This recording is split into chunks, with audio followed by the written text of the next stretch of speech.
When you want us to air the time? Oh, I'm not really sure because the committee will handle that. We are ready to press the go live button. Oh, Adik,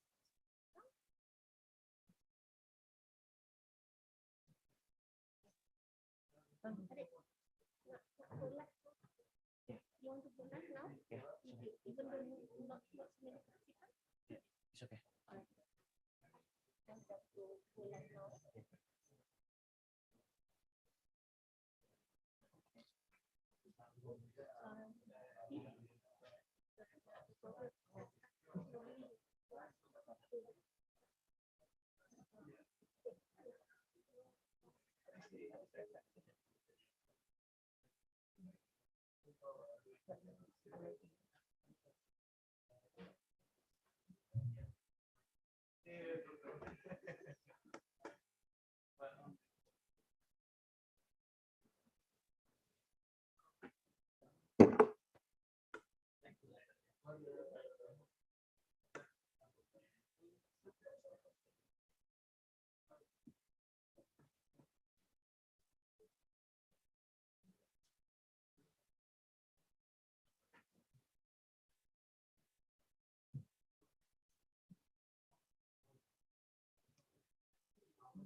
Bismillahirrahmanirrahim.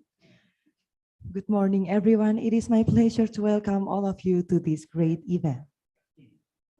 Ladies and gentlemen, may I have your attention? The agenda is about to begin. The Honorable, our privileged speakers, the Excellencies, our distinguished guests, and all of the participants in this beautiful place.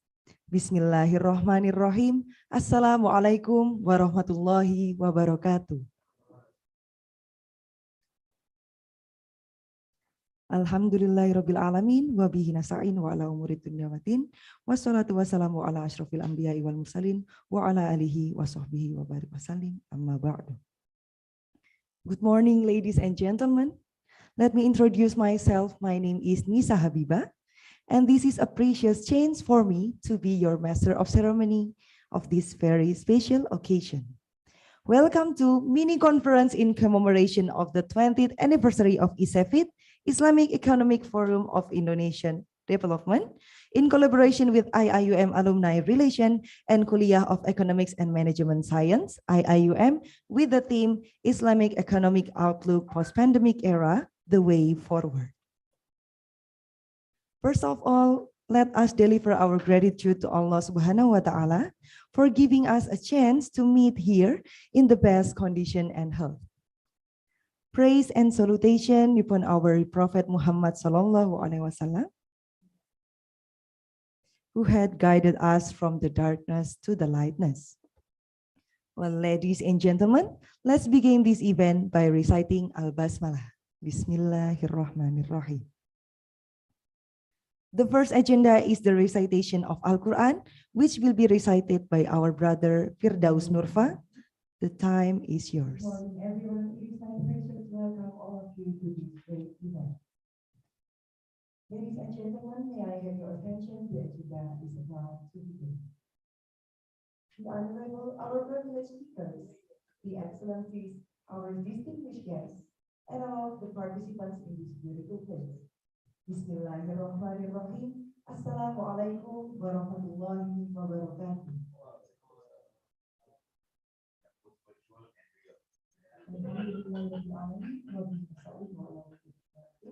Wassalatu wassalamu ala asyrofil anbiya'i wal mursalin wa ala alihi wa sahbihi wa man. Good morning, ladies and gentlemen. Let me introduce myself. My name is Nisa Habibah, and this is a precious chance for me to be your master of ceremony of this very special occasion. Welcome to mini conference in commemoration of the 20th anniversary of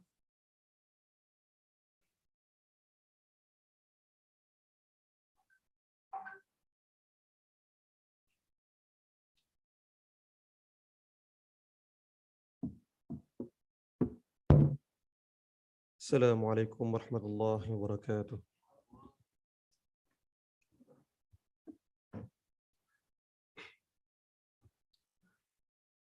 أعوذ بالله من الشيطان الرجيم. بسم الله الرحمن الرحيم.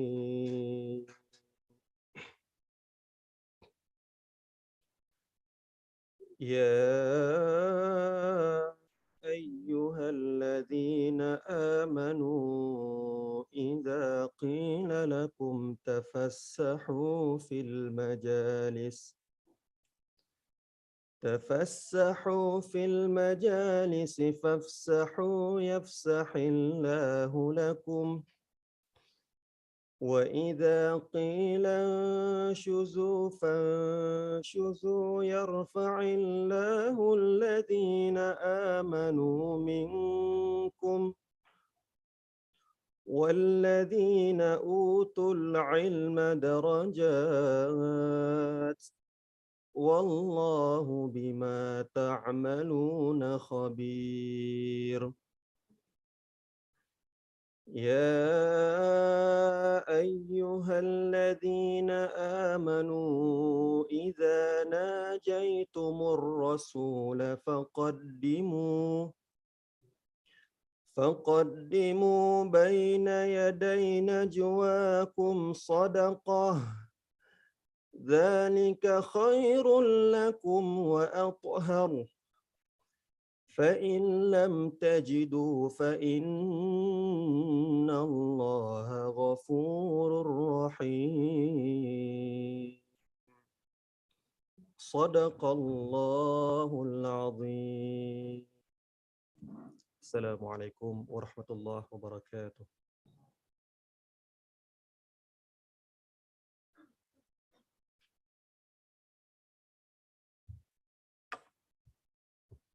Sadaqallahul azim wa nahnu ala dzalika minasyakirin wa syahidin. The next agenda is singing Indonesia Raya and IIUM song. So please, ladies and gentlemen, please kindly stand for the anthem.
Let's lead the way, light in the future, share the wisdom to the spirit of Islam.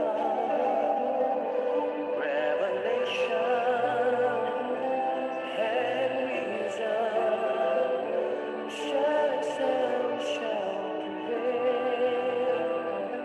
Merging faith and knowledge, we, the Khalifa, we will fulfill the amanah. Together, we make the world a better place. Forever, expand the culture of Iqra. Is to unite the meaning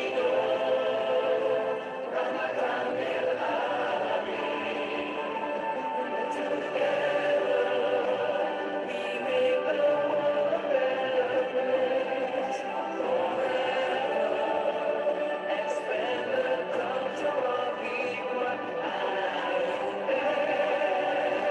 Is to unite the meaning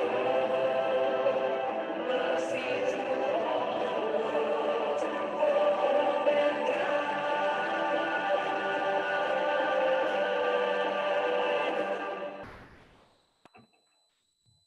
Ladies and gentlemen, please be seated.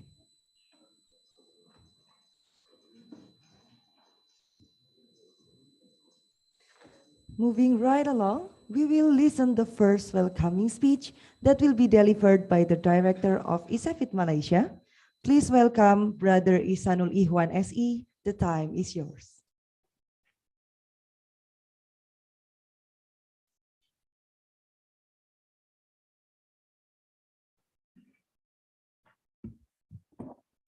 Bismillahirrahmanirrahim. The Honorable Representative of Kuliah of Economic and Management Science, Professor Dr. Norma binti Muhammad Saad, as the Director of the Center of Islamic Economics, IIUM, the Honorable Representative of IIUM Alumni Relation, and distinguished speaker, Professor Dr. Muniati Mukhlisin, Dr. Irfan Chaukibek, Dr. Hafaz Furqani, Dr. Nurizal Ismail, who come all the way from Indonesia. Welcome back to our beloved campus, International Islamic University of Malaysia. Then to all of my lecturers and all of this participant of this agenda, Assalamualaikum warahmatullahi wabarakatuh. Alhamdulillahirabbil alamin, hamdan syakirin, hamdan na'imin, hamdan yuafi ni'amahu wa yukafi mazidah. Ya Rabbana lakal hamdu kama yanbaghi li jalali wajhikal karim wa azimi sultanik. Very good morning for all of us. Alhamdulillahirabbil alamin. Let us pray to Allah Subhanahu wa taala for his blessing and mercy so we can gather in this conference in a good health. And my peace and blessing always be upon Muhammad, to our prophet Muhammad sallallahu alaihi wasallam, who has brought us from the dark age into the light.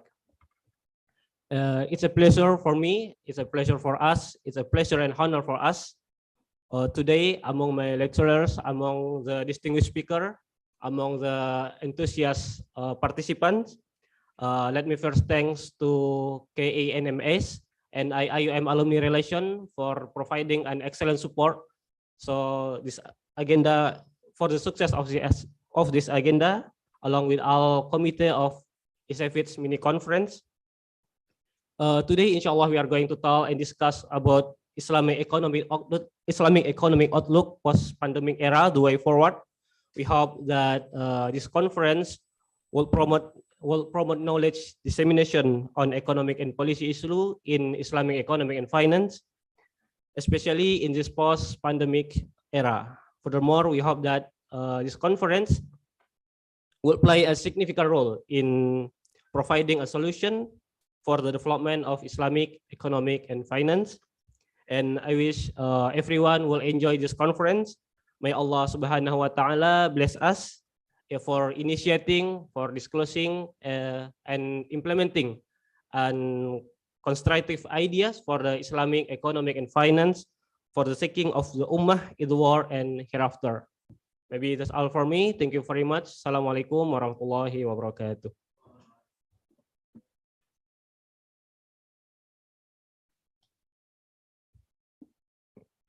Thank you very much. So we will continue to the following speech will be delivered by Professor Dr. Norma binti Muhammad Saad as the Director of Center for Islamic Economic IIUM and also the representative of Kuliah of Economics and Management Sciences. The time is yours.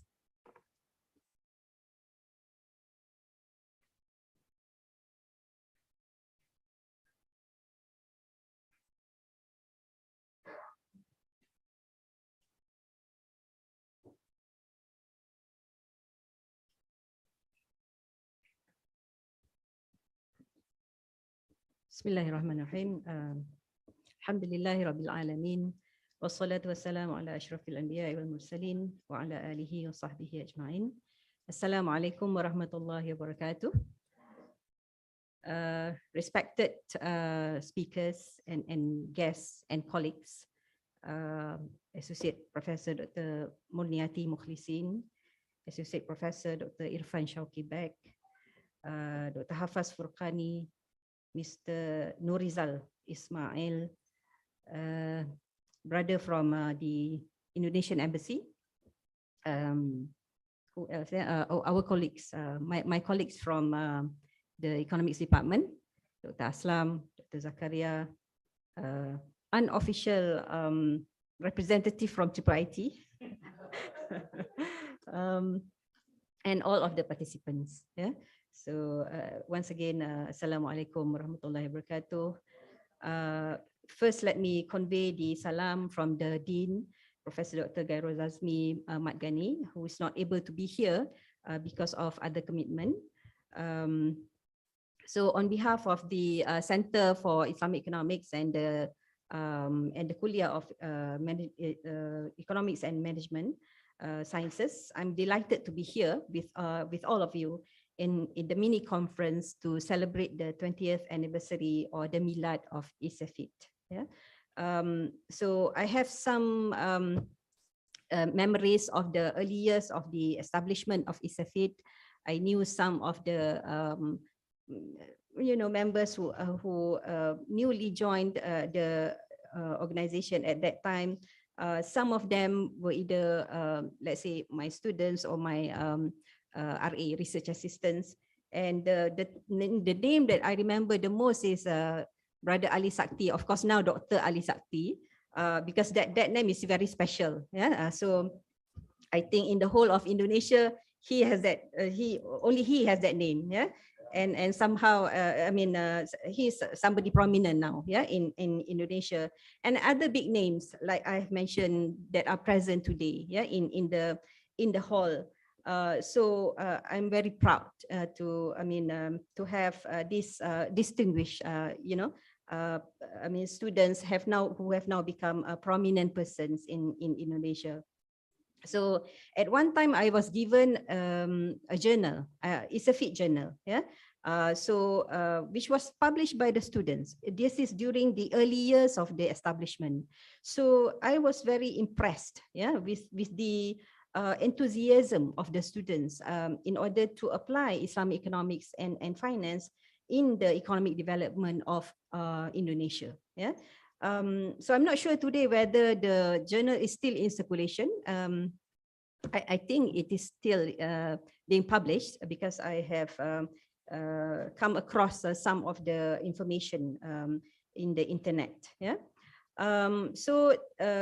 I Google on the information about ISAFIT.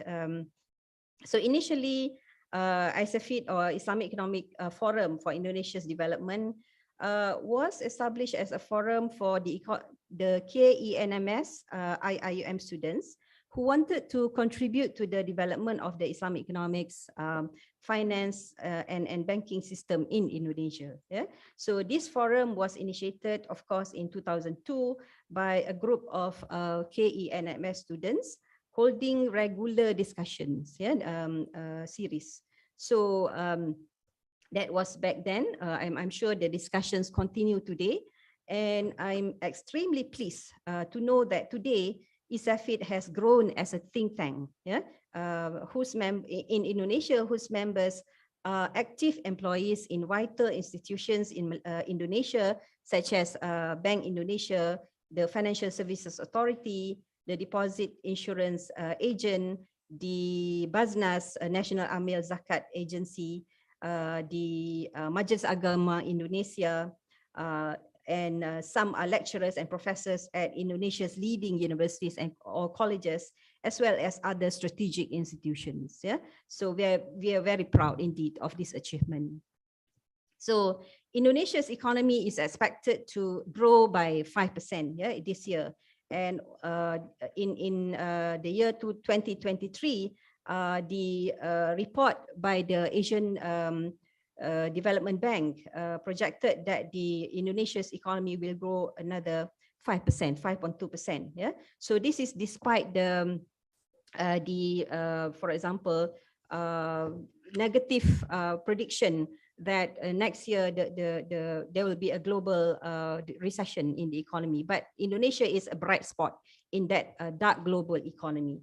So as for example, and also the Asian Development Bank has predicted that in 2045, Indonesia is expected to become the 4th largest economy in the world. Yeah, so there is no doubt that Indonesia has a great future, inshallah. Yeah, so as students of Islamic economics and finance, of course, we would like to see that Indonesia grows according to the Islamic mold or Islamic perspective. Yeah, so especially in strategic sectors or areas such as education, banking and finance, tourism, food and beverages, textile, clothing, etc. Yeah, so we are glad that IIUM graduates and ISAFID members are playing important role in Islamic economics education and Islamic banking and finance in Indonesia. Yeah. So in addition to that important areas that I have mentioned, another important area that ISAFID I think needs to venture into is international trade. Yeah. So as the economy of Indonesia grows, the role of international trade would be more prominent. Yeah. So it is important for our Indonesian students and ISAFID members studying here to create international networking starting from now. Yeah, starting from now while you are studying, because in 2045, 20 years from now, when Indonesia, inshallah, does become the 4th largest economy in the world, you would be in your 40s and your 50s. So you would be the main players in Indonesia, in Indonesia's economy. Yeah. So you should start preparing yourself from now to be the main player. So especially, for example, in terms of creating cooperation, with other students. So our students need to think globally, and to have international cooperation, especially again with other Muslim countries. So I can see that some international students are also present here, in this mini conference. So it is good that maybe ISAFID could establish an international, for example, cooperation division or international representative, in order to, for example, to prepare for this important role that Indonesia will play in the next 20-30 years. Yeah. So the importance of commanding the trade languages, the important trade languages. Yeah. So the importance of being proficient in English and in other some important foreign languages. For example, Turkey is coming up. Yeah. So it is very important for our students to command this language. Yeah, which will be more and more important in the future. Yeah. So I myself, I'm learning Turkish, and in that class, we have a number of. By the way, I'm the only senior person, but in the class they are all. I mean, they are all young students, and sizable numbers come from Indonesia. Yeah. So these young students are very enthusiastic to learn the language, and this will be. I mean. The knowledge of these foreign languages will be very, very important, yeah, as Indonesia grow economically.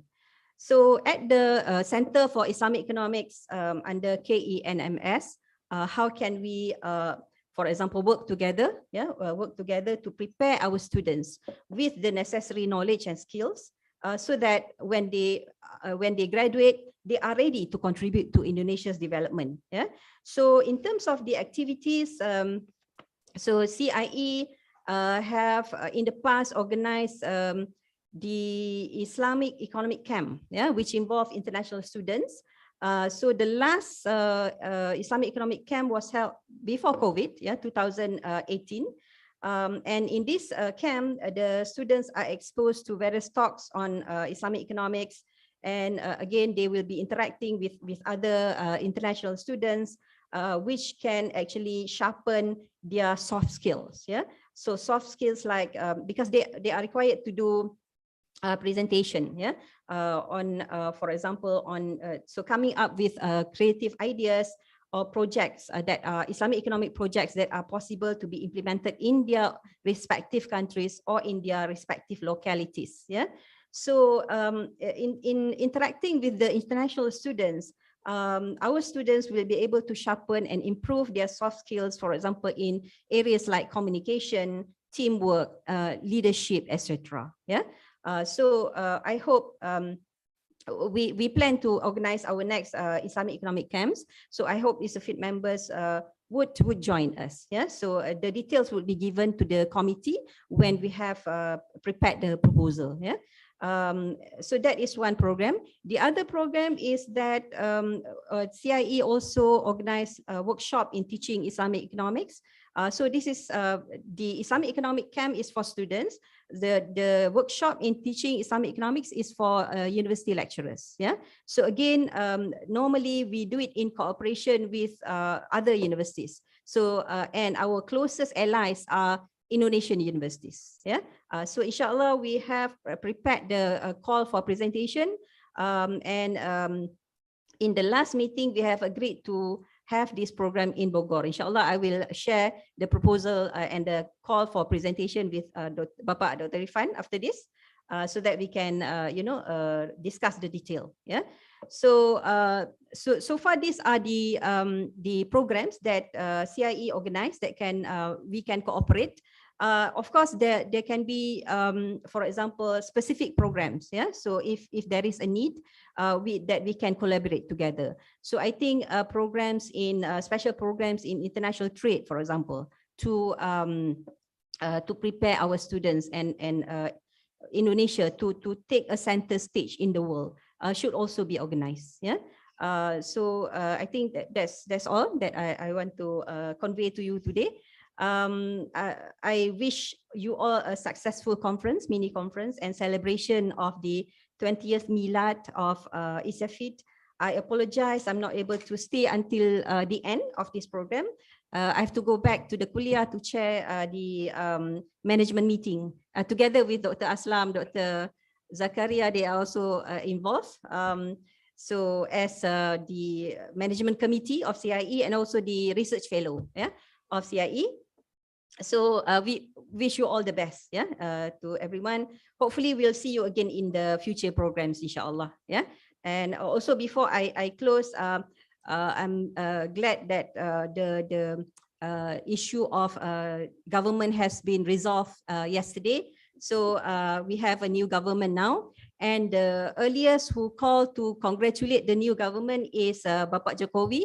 So so this is the earliest world leader that called Datuk Seri Anwar Ibrahim to congratulate the new Prime Minister. And the new Prime Minister also is excited to expand the already close relationship among the two countries. So hopefully we will be inshallah much closer together, inshallah, in the futures. Okay, Assalamualaikum warahmatullahi wabarakatuh.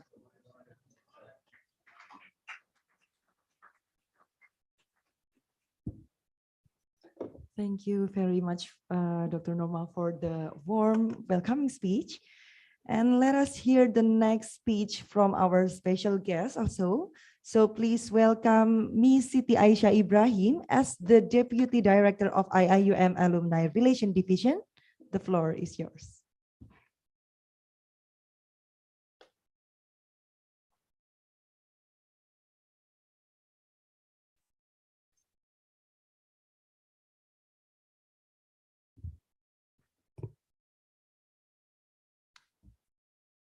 Bismillahirrahmanirrahim.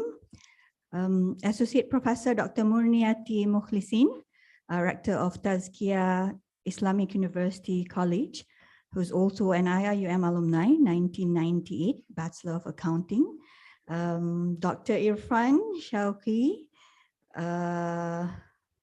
Member of Board of Commission at Indonesia Wakaf Board, IIUM alumni, PhD Economics 2010. Dr. Hafaz Furkani, Dean, Faculty of Islamic Economics and Business, Uni Rani, IIUM Alumni 2012, PhD Economics, Brother Nurizal Ismail, Director, Institute for Research and Community Empowerment at Tazkiyah Islamic University College, IIUM Alumni 2012 from ISTAC, committee members, the hardworking committee members who have worked so hard to make sure that everything is run smoothly, and also the participants. Assalamualaikum warahmatullahi wabarakatuh. I apologize for being late. I was actually sending off an alumni who was Dr. Zakir Ahmad, who left for New York. So he came here for a visit. So he was leaving. So I had to bid farewell to him first. And then now I'm here to welcome our distinguished alumni. We always say welcome home to our alumni. We are very, very happy every time we receive them. And we are very happy to note that they are all doing well, contributing to the Ummah. And we hope that the students will also put in your heart that you will do well and you will contribute to the Ummah when you graduate.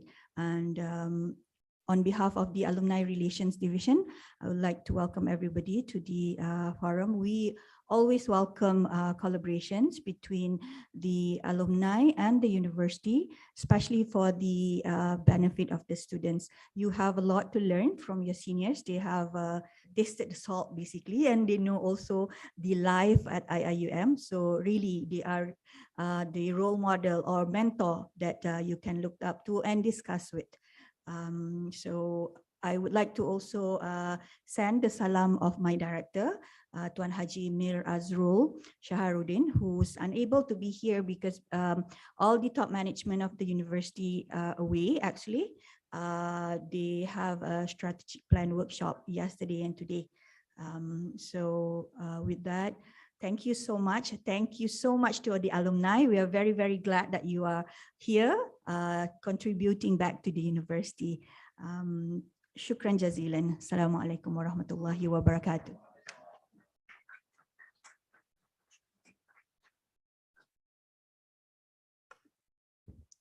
Thank you very much for the welcoming speech. So ladies and gentlemen, now we will have the main agenda with us, which is the presentations from our distinguished speakers. There are 4 amazing people that who will share the informative and amazing insights in this great opportunity. So let us start with the first speaker.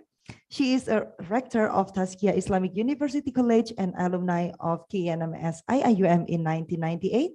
She is the founder of Sakinah Finance Head Team of Indonesian Sharia Accounting Compartment and also active in the board member of Indonesian Association of Islamic Economies or IAEI.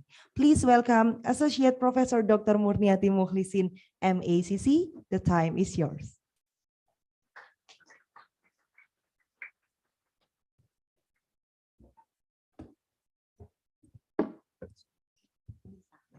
Thank you, Nisa.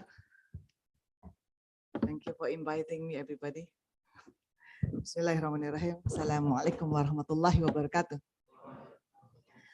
Wassalatu wassalamu ala asyrafil anbiya wal mursalin wa ala alihi wa sahbihi ajma'in. Amma ba'd. Subhanaka la ilma lana illa ma 'allamtana innaka antal alimul hakim. Sadaqallahul azim. My respected gurus, Prof. Nur Saad, my respected sister, my dear sister, Sister Aisha Ibrahim, my gurus also from the Kuliah, Dr. Aslam Akbar just now, and of course, there is brother Shahran Kasim, who's been teaching me about Islamic systems of knowledge and promoting it.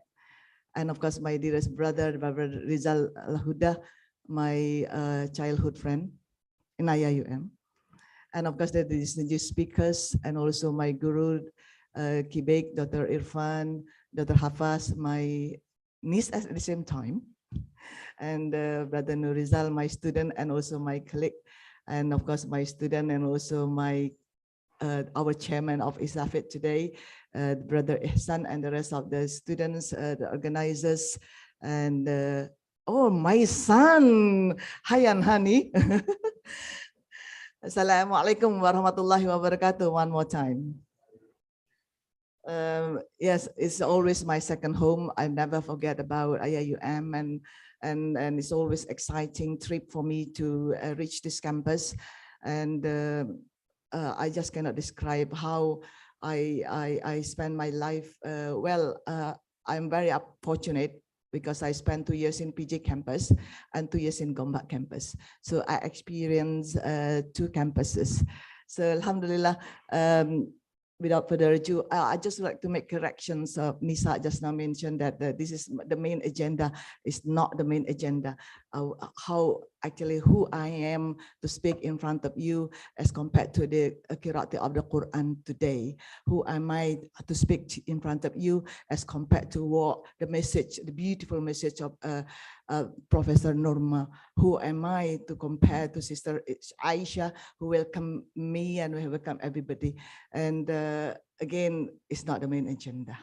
So this is just a short presentation that that I would like to have with all of you. I'm asked to speak about what is the global Islamic finance today, but because my area is on governance, so I would like to focus on the area later on. We all know about these statistics, and I think everybody can have a look at everywhere. And this is from the Refinitiv, and of course, this is when you look at here, there is a stagnant growth in 2020 due to the COVID, but people are still very confident to reach 2055, the amazing growth of Islamic finance as a whole. And as you can see, Islamic banking is always the stunning growth, as it has been actually started earlier than others, Islamic funds or takaful or sukuk. Sukuk, of course, has been flying colors because non-Muslim countries can easily adopt sukuk issuance, and in fact, in the Britain or United Kingdom has issued the second sukuk for 400 million pounds sterling just last year. It was successful issuance as well. For the first one, it was 200 million pounds sterling for the sukuk issuance, the first non-Muslim country issuing sukuk. And of course, some of you may not be familiar with the sukuk, etc. You need to go to KNMS. Okay, Hayan, you go to KNMS and take one semester sitting in classes. You know, we have brother Dr. Aslam Akbar here, and the rest of the amazing lectures in KNMS. And it's time for you to actually to travel around the knowledge, wisdom here in the campus. Otherwise, when you go back home, you will need to take course in a Taskia. Otherwise, you know, so you just need the time to get here. We have rich resources in around Islamic finance. look at here, Islamic financial education providers around the world. And in fact, this is a universities-wise number of universities, about 1,000 plus. In fact, in terms of departments that offers Islamic banking and economics and the likes in Indonesia could reach up to 800 departments. So it's not small number. Everybody, well, Tazkiyah was among the first universities offering Islamic economics and finance, but today IPB University, where Dr. Irfan is also attached to, and also UIN Araniri is also has been offering for the past 10 years, and the rest of the universities in Indonesia, both government and privates. It means that there are competitive human resources in Indonesia, and they are trying to go to international exposure. And once Professor Norma mentioned about the international trip where we can also join the crowd later on, I think it's going to be very useful for improving the quality of human resources in Islamic economics and finance. And in terms of the academics exposure, so we have reached Islamic finance papers, and thank you to Dr. Aslam who actually appreciated my recent paper with Dr. Nurizal, and I think it is a start. It's a starting. I mean, to get people aware about the importance of the Islamizations of knowledge. I think Brother Sharan is very happy today when I mentioned that. So IOK has been actually our pride as well in Tazkiyah to promote, and as a IIUM students, of course, you have to also promote in your own areas, not only Islamic economics and finance, but also in technology, in architecture, etc. And my two children who have been studying here, Layina is doing architecture and Hayan is doing ICT. I could see how IIUM actually has merged and mold the students towards the Islamization of knowledge without they actually realize it, and how they actually talk about Islamic architecture, for instance, Islamic financial, Islamic technology, for instance, and it's amazing. You are very fortunate, the students. You are studying here, you get that exposure to Islamizations of knowledge, where you don't really find in other universities, even in Islamic universities in Indonesia, so or even other countries. So I just would like to show you how we actually, I just would like to see, this is because I said this is my area, it's about the governance and awareness, where the literacy is my area as well, my area of interest. And that's why I'm involved in Islamic financial technology, and also how the governance side is also my interest. Indonesia, although it's ranked #2, but it's quite far, how to they actually need to improve. And we have other countries and the countries down here as well are trying to improve themselves. And what is after COVID? So after COVID, of course, the consolidation of the banking and takaful sectors has been spurred by a weak economy.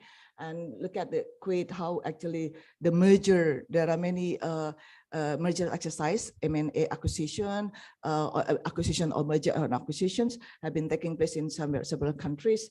We have Kuwait, we have UAE, Saudi, Indonesia itself. You know, we have recent merger of 3 government banks, and now it has been it's become one of the biggest Islamic banks in the world. And UAE, Saudi Arabia as well.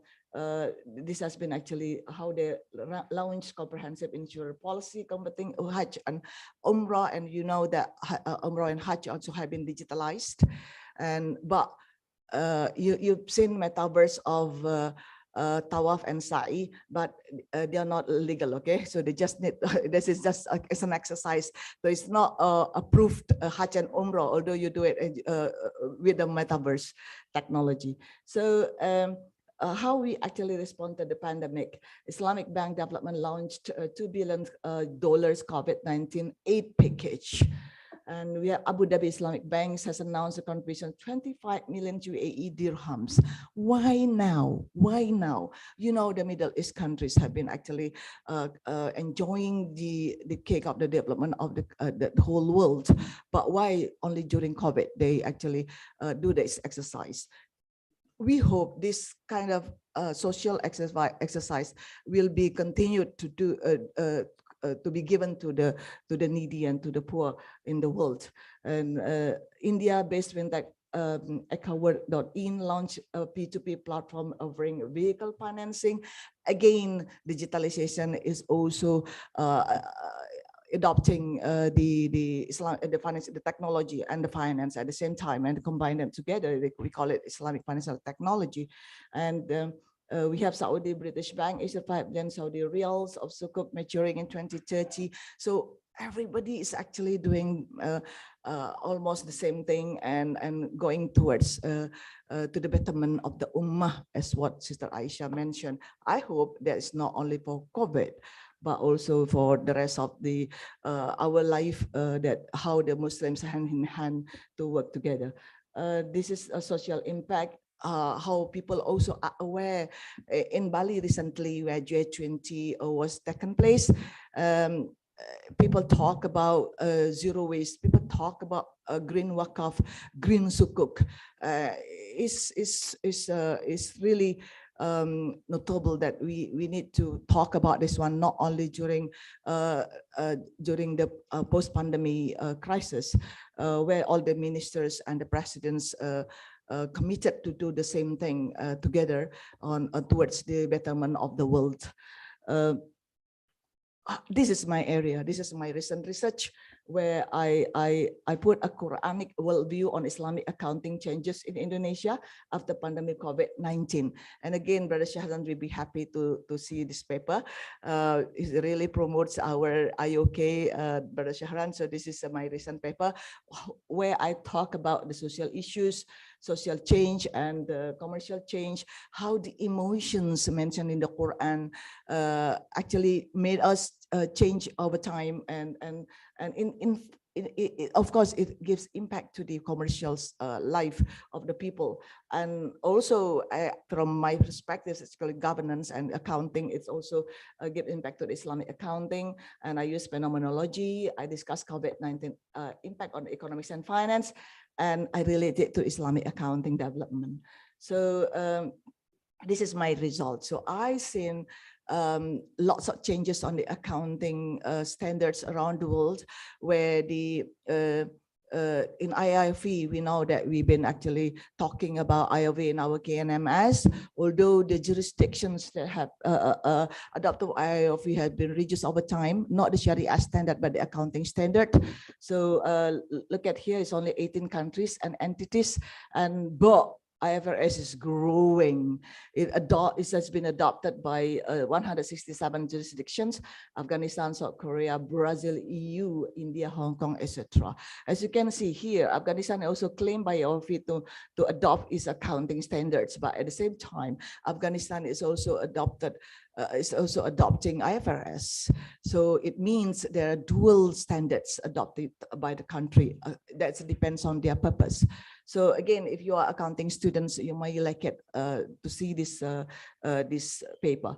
So again, IOV have changed after 2021, and how Murabaha and the payment sales, risk reserve where didn't have before, and then they have actually revised general presentation, and then financial reporting for Zakah and Wakaf institution, where Wakaf was not there before. And Indonesia, alhamdulillah, had actually quite advanced in issuing Wakaf accounting standards. Even Malaysia has not, and the rest of the countries. And IFRS also have changed their standards into non-current asset held for sales and discontinued operations. People did not expect that to happen. COVID could actually discontinue operations of many Islamic business entities. So again, other Indonesian PSAK as well, PSAK 60, financial instrument expected credit loss. This also has not been expected before. And in Brunei, presentation of financial statement has been changed changed during after the COVID. And in Singapore, classification of liabilities are current and non-current, where they actually need to restructure their assets. So again, the COVID have changed a lot, and this is the accounting side. So what's next? So what's next is actually there is signals of opportunity. A'udzu billahi minasyaitonir rajim. Wala nabluwannakum bisyai'in minal khafi wal ju'i wa naqsin minal amwali wal anfusi wathamarat. So COVID is not new, everybody. Crisis next year is not new, everybody. Face it, because where we face, we have the sabr, inshallah, bashiru sabirin. So this is what we are now. We still have that gut to come to IIUM, despite there is still, COVID somewhere. And we still have that confidence that we would like to have our brighter future. So no worry so much, because these 5 tests where you feel hunger, you feel fear, and you lost amwal, you lost also your arms, the souls, and also the source of income. And also we have all these problems, and we've seen it during COVID time. But again, wabashiru sabirin, inshallah. So this is actually the signal opportunity, and Allah mentioned it. And this is the fact, the signal opportunity. You have the opportunity because you are sabr. So this is fintech implementation continue to grow because everybody has been actually aware about digitalization. It's important. And also the establishment of new Islamic finance regulation and guidelines, the robo-adversary arena, social impact initiative have gained more important because of people actually combining now commercial and social finance at the same time, and collaboration with key players and digital financial services, improving the efficiency. So this is actually the strategic consideration by stakeholders, where together with the investors, the government and businesses have actually trying to improve the digital transformation for inclusivity. So now even I spoke to 1,200 disabilities in Yogyakarta a few months ago, and mashallah, they are actually have been excluded. And today we don't have the disabled friends and brothers and sisters to be with us, and it's very unfortunate. So next time perhaps we could actually get them together with us, and because they have rights to know about Islamic finance, Islamic economics in their life. And they really thanked me when we had that program with OEJK, Financial Services Authority. 1,200 people who came. They were blind, they couldn't even walk, they couldn't even listen to anything, but they came. They would like to know they have rights to be included in the development of Islamic economics and finance. And inshallah, in the near future, we would like to have that the same disabilities program for Islamic economics and finance. About 2,000 people are expected to come. It's supposed to be next month, but I think we will postpone it to January. And brothers and sisters, this is also my research, that I argue that there are multiple logics where people have that motivation, different motivation in developing Islamic economics and finance. And I think we are all now, we have Islamic liquidity management, we have actually Islamic central banks, we have actually IOF, we have actually IARA. Everybody actually would like to support Islamic economics and finance, although there is no actually goal congruence that has been actually in everyone's mind. That is why in the promotions of the message of the Turats, the Islamic system of knowledge, I think these institutions to have the same logic in promoting Islamic economic and finance, that is very relevant to talk about it.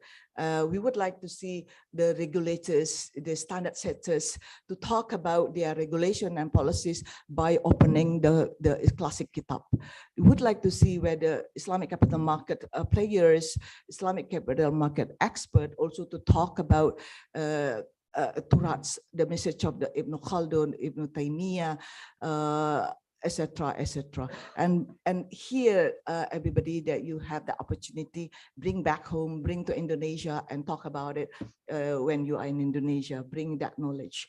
And of course, people talk about zero waste accounting. I also did this one in my research that I promote that Islamic financial institutions should actually promote this zero waste accounting, where they actually concerned about hifzul bi'ah, hifzul alam, not only the maqasid al-khamsah, but mungkin maqasid al-sab'ah, mungkin maqasid al-khamsah, or sittah, or sab'ah, or mungkin thamaniyah. So this is actually how the maqasid al-sharia have been taken place, and I'm very glad to see our Islamic financial institutions are quite aware about the maqasid al-sharia nowadays, and including Indonesia.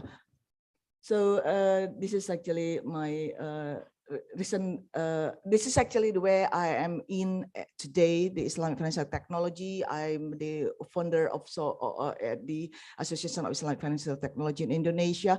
We have actually grown quite good in terms of players in Islamic financial technology, but it's only 10% of the conventional, the total. The conventional and the Sharia is about 140, and the Sharia itself is about 10. And we have previously we are happy to introduce peer-to-peer lending, and the players is only about 9 players in Islamic financial technology. And the payment, the electronic money, we have only 3: Zipay Sharia, Link Aja Sharia, and Paytrend. And we have actually innovation of digital finance, where this is also my invention, Sobat Sharia, where that financial technology would facilitate the users actually to talk, to embed themselves to Sharia way of life. So you may actually later on download these applications to see how it goes. Why? Because we would like to have your contributions while you are in Malaysia. Gain as much as possible the financial technology exposure with you, and then create something new, learn about them, improve it, and come up with something new and bring it back to Indonesia. And this is our recent development. We have securities crowdfunding is amazing. And Dr. Irfan is sitting in a Safik as a Sharia board members, and we are very proud to introduce Shafiq as the first security crowdfunding in Indonesia, licensed by the Sharia National Board and Financial Services Authority. And why it is very interesting is very timely. Ahlan wa sahlan from Aslam. Thank you for coming to see your students here. And this is actually, and don't you know that this is about 10 people around, 10 players, Prof. Norma? Inshallah, ila liqa, inshallah. Perhaps we can take picture together first. We can take picture together. Where the organizer, here or where to take picture? Yeah. But I think this one should be. Everyone can come to stage. From Aslam, would like to have you. All the participants. The participants, yeah. Okay. It's not dark. It's not dark. Is it okay now? Yeah. All right, everybody. Brother, sisters here, brothers over there. On the stage. And then, they are here. Okay, the photographer said on the stage. Sorry. Ladies on the stage.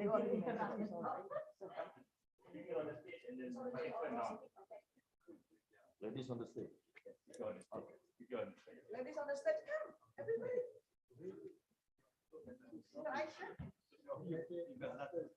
Everybody, everyone, Hayat, come here.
Prof. Islam?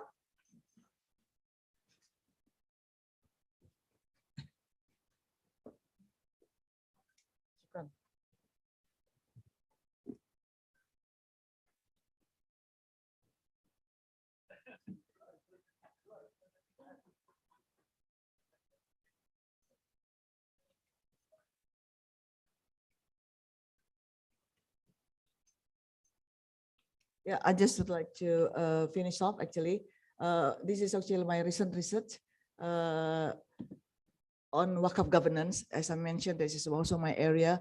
And thanks to Dr. Irfan, who actually was my respondents of this research.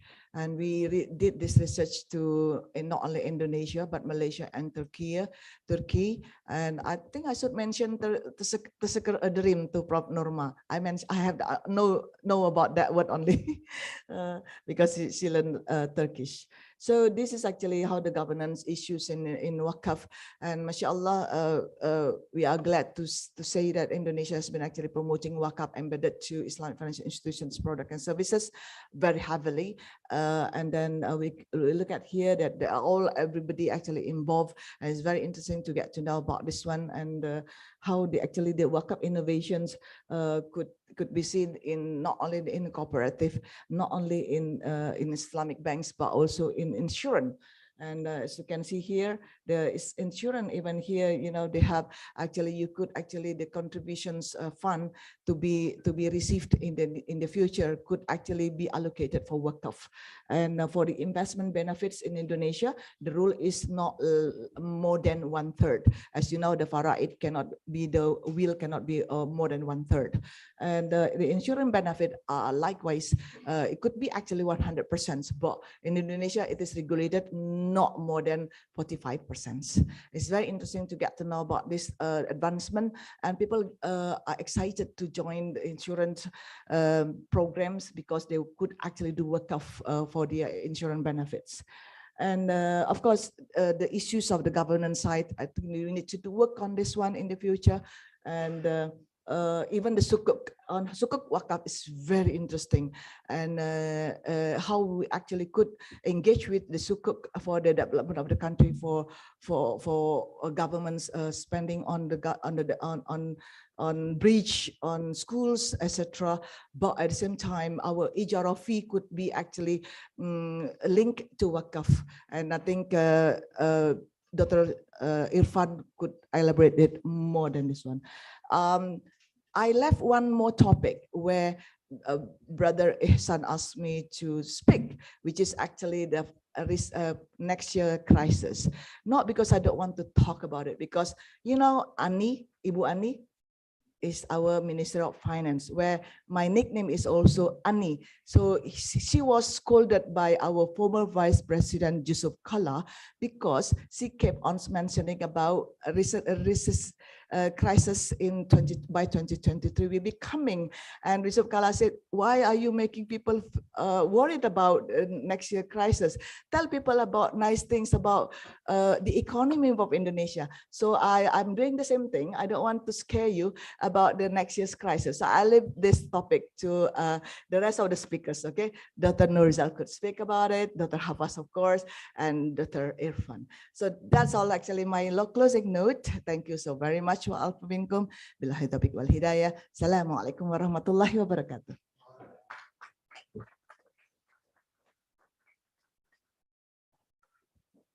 Thank you very much for Dr. Murni for the very inspiring presentation. So due to the time limitation for Dr. Murni to stay here with us, so we will exactly open the Q&A session for the participant to ask to Dr. Murni about the presentation. All right, so we would like to continue to the next agenda.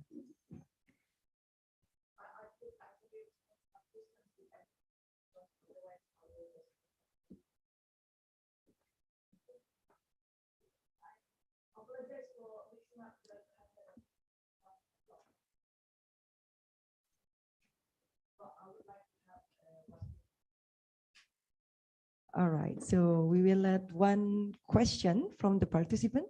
So you can raise your hand, introduce yourself, and mention your question. All right, please check your microphone. Okay. Okay, tes. Bismillahirrahmanirrahim. Assalamualaikum warahmatullahi wabarakatuh. Good morning, everyone. My name is Muhammad Refi Rafsanzani, and it's actually interesting when we're discussing about the economic growth regarding this Islamic economy system in Indonesia. My question is there any possibility by Indonesian economic system to support Islamic economy environment for establish and promoting a good or better suku in the future regarding the development and so on? So because I really interesting about the suku development and suku growth in Indonesia, and maybe I need the answer for this question. Thank you. Assalamualaikum warahmatullahi wabarakatuh.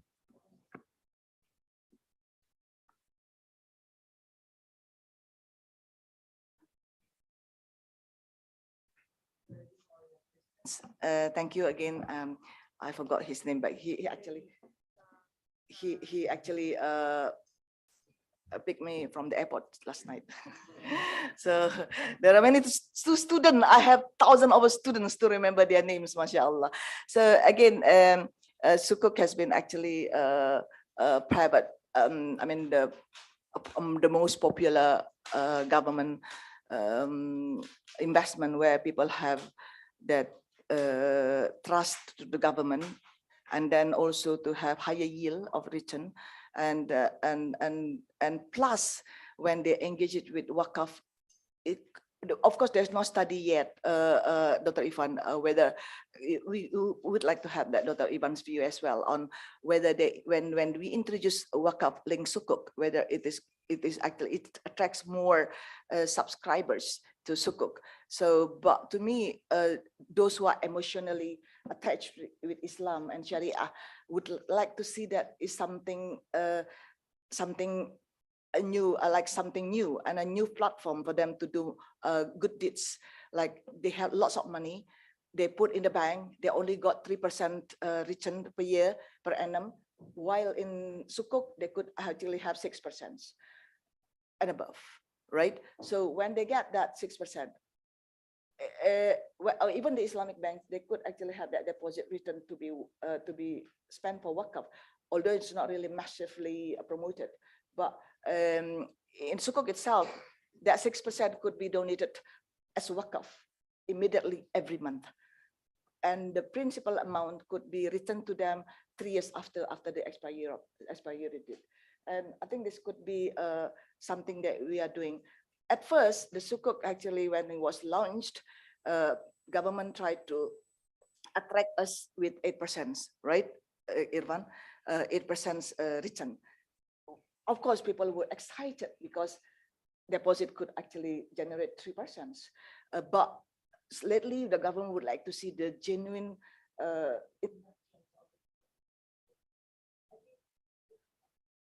the performance is still at a good space, and I think the government is trying to create more, not only sukuk retails but also sukuk corporate.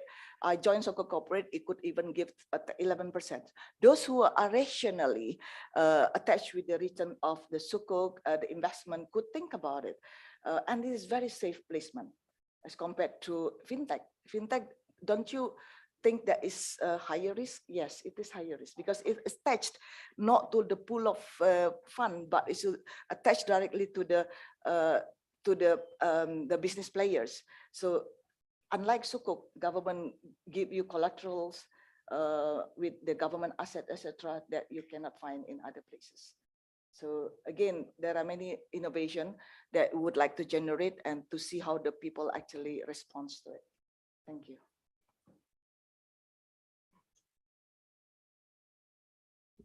Thank you very much for Dr. Murni for the insightful answer. And thank you for Brother Rafi for the question. So we will go to the next presentation from the next speaker. He is the Dean of Faculty of Islamic Economics and Business, FEBI Uwin Aroniri, and he is an alumni of Kuliah of Economics and Management Sciences, IIUM, in 2012. So please welcome Dr. Hafaz Furqani, MEC. The time is yours.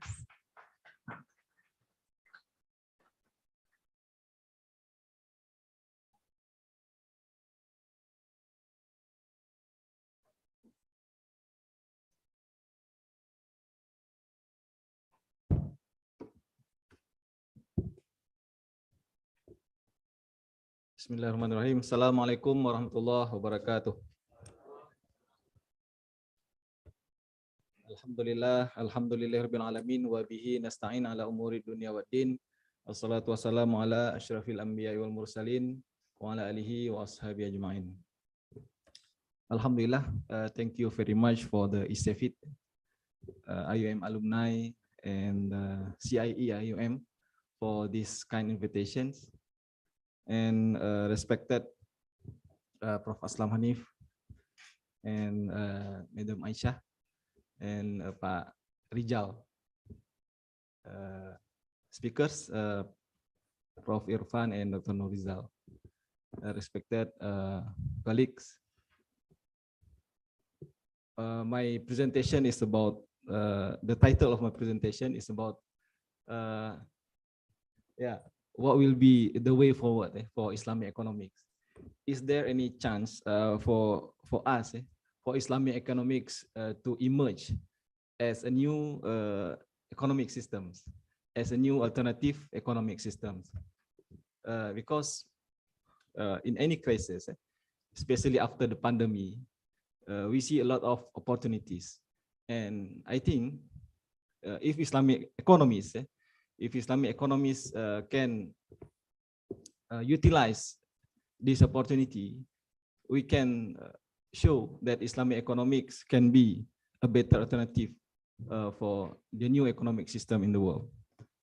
But before that, we have to also rethink what we have done so far and what will be the future for Islamic economics. Next. Okay, let me begin by quoting this from Nuril Rubini. So he said something which is very interesting. He mentioned some things on financing a pandemic.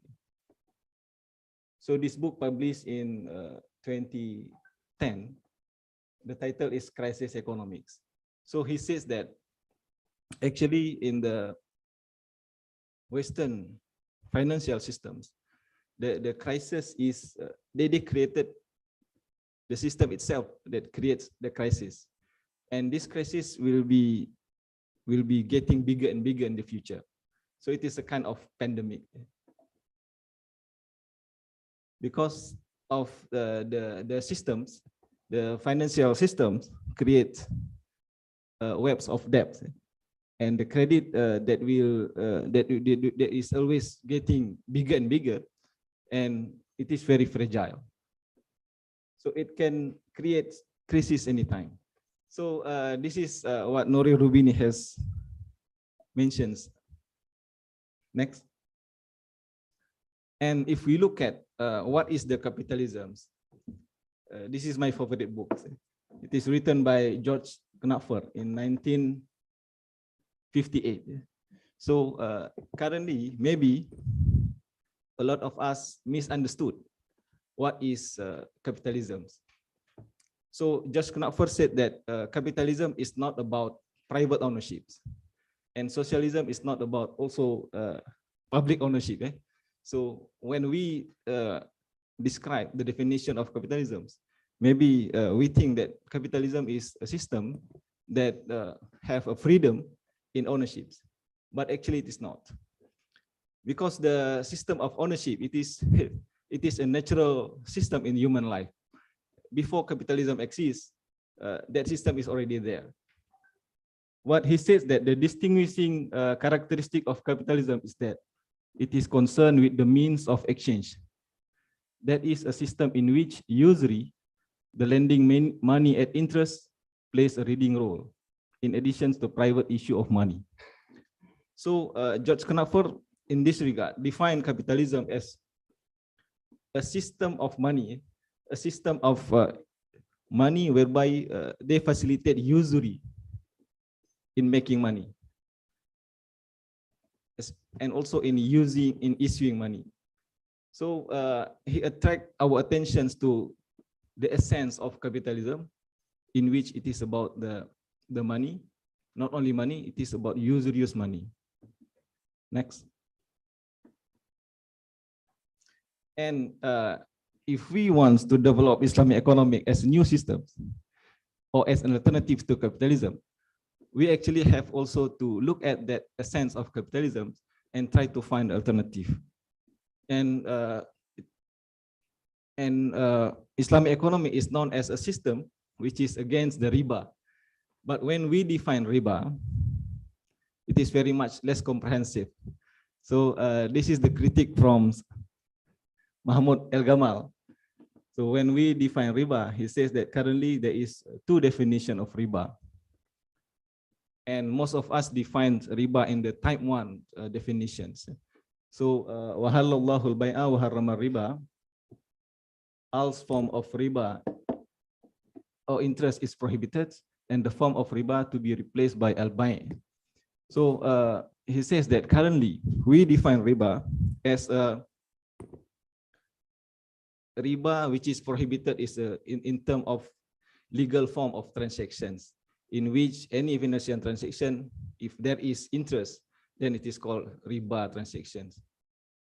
But according to Muhammad Agmal, when Allah says that wahallallahu al-bai'a wa harrama riba, the word what it means by riba is not only that type of riba. What it means by riba is actually a system, financial system that facilitate this usury. So it is a kind of usurious system. So riba jahiliyah at that time is very much systemic. So when we want to replace riba, so not only we replace the form of transactions, but we also should think how to replace the systems or the usurious system. Next. Okay, so in this regard, if we try to read back the Quran and try to reinterpret the ayah. So there are two types of usury in the Quran. The first is usurious morality, and then the second is usurious systems. Yeah? So riba in terms of morality, and riba in terms of system. Yeah? So in this ayah it is mentioned, فَبِظُلْمٍ مِنَ الَّذِينَ هَادُوا حَرَّمْنَا عَلَيْهِمْ طَيِّبَاتٍ أُحِلَّتْ لَهُمْ وَبِصَدِّهِمْ عَنْ سَبِيلِ اللَّهِ كَثِيرًا وَأَخْذِهِمُ الرِّبَا وَكَأْنُهُ عَنْهُ وَأَكْلِهِمْ أَمْوَالَ النَّاسِ بِالْبَاطِلِ. So in this regard, there is the behavior of mankind at that time is that they know the problem of riba, but and riba creates a lot of problems, economic problems, but they keep doing it. So it is a kind of against the goodness. So taking interest despite its prohibitions and consuming people's wealth unjustly. So this is the morality at that time, the riba morality. So when we want to abolish riba, so we actually want to abolish this type of morality, whereby we take other wealth unjustly, or aklihim amwalan nasi bil batil. So that is the morality at that time, exploitation of man by man. Okay, then next, and then usurious systems. So riba jahiliyah at that time is very much systemic, and Rasulullah SAW attempts to take war against the riba jahiliyah, and it was very successful. But these times, riba is also becomes very much systemic, and we are still trying to provide an alternative to that system. Okay, then next. Now again, George Knopfler. So this is a very classic book, and we have to try to read it. The struggle for world power. So he says that much can be learned from the postulate of the Quranic law with regard to usury and finance. Jews and Christians are also forbidden to practice usury, but the injunction of religion have been forgotten in practice. In Muslim countries, there is greater awareness of the teaching of Islam. Their influence may make itself felt. So he predicts that in the future, so since Muslims are still aware of the religious teachings, so in the future, this attempt will be successful. Okay? So he says that in 1958. So at that time, there is no Islamic banking yet, and there is no Islamic economics yet. Maybe. Okay, next. But but what went wrong? So in our discussion always with Prof. Aslam, he says that something is missing in the current development of Islamic economics and finance, because we are very much focused on finance and banking, and we lack greater perspective on economy itself. So the problem is in Prof. Said Nagib Alatas. This is because of the confusion in Muslim minds. Because of we don't know what to critique in the capitalist itself. So what is the essence of capitalism that we try to criticize? So we are a bit confused. And when we try to Islamize, economics, or when we try to Islamize the banking and finance, what we attempt is only the forms and not the substance. So that is the challenge. Next. Yeah. So if we refer back to these books, so he's mentioned that capitalism and socialism are not opposites, but the one springs from the other. Materialism leads to both, and both encourage materialism. So the capitalism and socialism is actually the economic system which is founded based on the materialist worldview, and they are not opposite to each other, only different in perspective, but they are the same. Just like one coin, two sides of the coins. So actually, the struggle in the world is not the struggle between capitalists or communists, or the capitalists and socialists, but it is the struggle between materialists and the spirituals. So the world of material and the world of spirituals. So in other words, it is the struggle between Islam and other systems. Next. Al-Ghazali on Islamic economics. So if we go to Ihya Ulumuddin, we find something very interesting. Because Al-Ghazali mentioned on iktisad. So he classifies the people, the business of the people in the to earn the living in this world, and the people who are busy for the afterlife. So the first type is al-halikin, and then the second type is al-faizin, people whose whole time is busy for the afterlife, and the third type is al-muqtasidin, people who are preoccupied with the necessities of life for the goods or the hereafter. So yeah,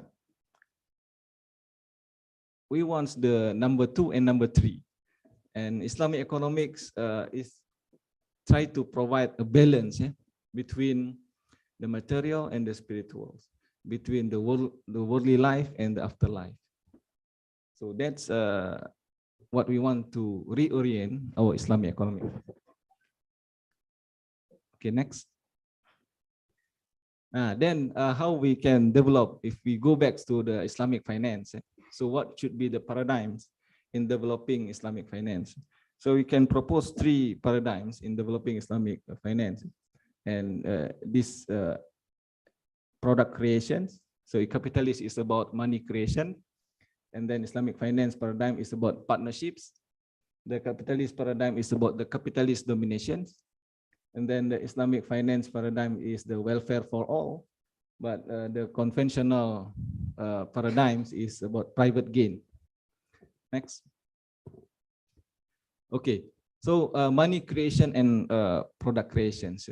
So if you refer back to the book, the earlier book on George Knopfler, so he correctly describes the essence of capitalism is about producing money from money.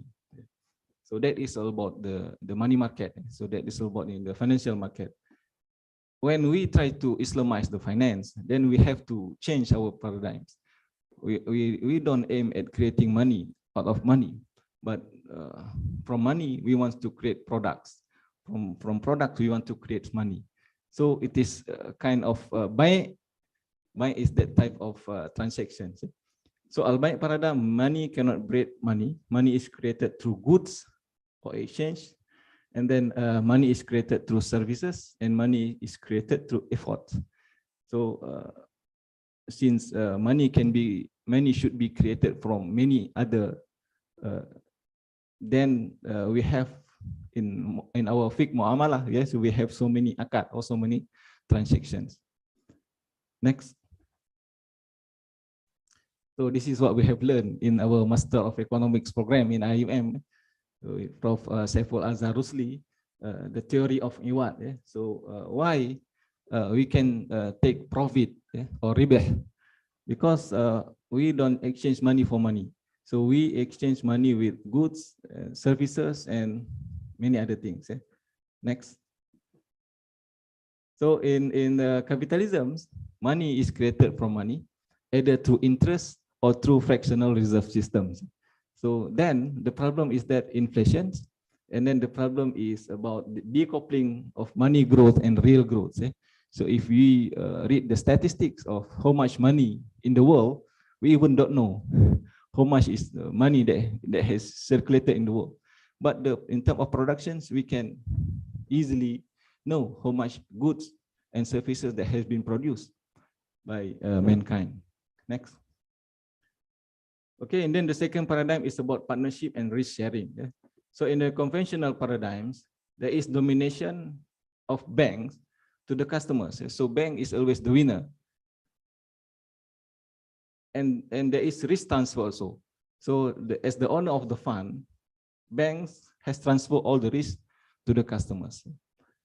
But in Islamic paradigms, next.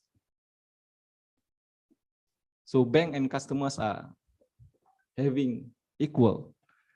So because of in the akad, so everybody must bear their own risk, and there is risk sharing in the transactions. If we refer back to the akad, so my friend in Isra, Dr. Fairuz, he says that it is not only risk sharing, but it is also risk bearing, because in bank we don't share the risk. He says everybody bear the risk, as a seller and as a buyer. So everybody bear their own risk. Okay, next. Then this is the third paradigm, private gain and social welfare. So in capitalism, bank has been positioned as a very important institution in the society. And if any bank collapse, that will create a systemic risk to the society. The country will also be collapsed. So that's why the government will try to bail out any banks that near to collapse. So that is the doctrine. But when the banks create profits, so their profit will go to their managers, so the owners of the banks, and not to the society. But when the banks collapse, the society have to pay for them through bailout to our tax. Next. So it is called as private gain at social cost. Next. Okay, that's all. Yeah, so we don't want private gain at social cost for Islamic banks. Okay, thank you very much. Assalamualaikum warahmatullahi wabarakatuh.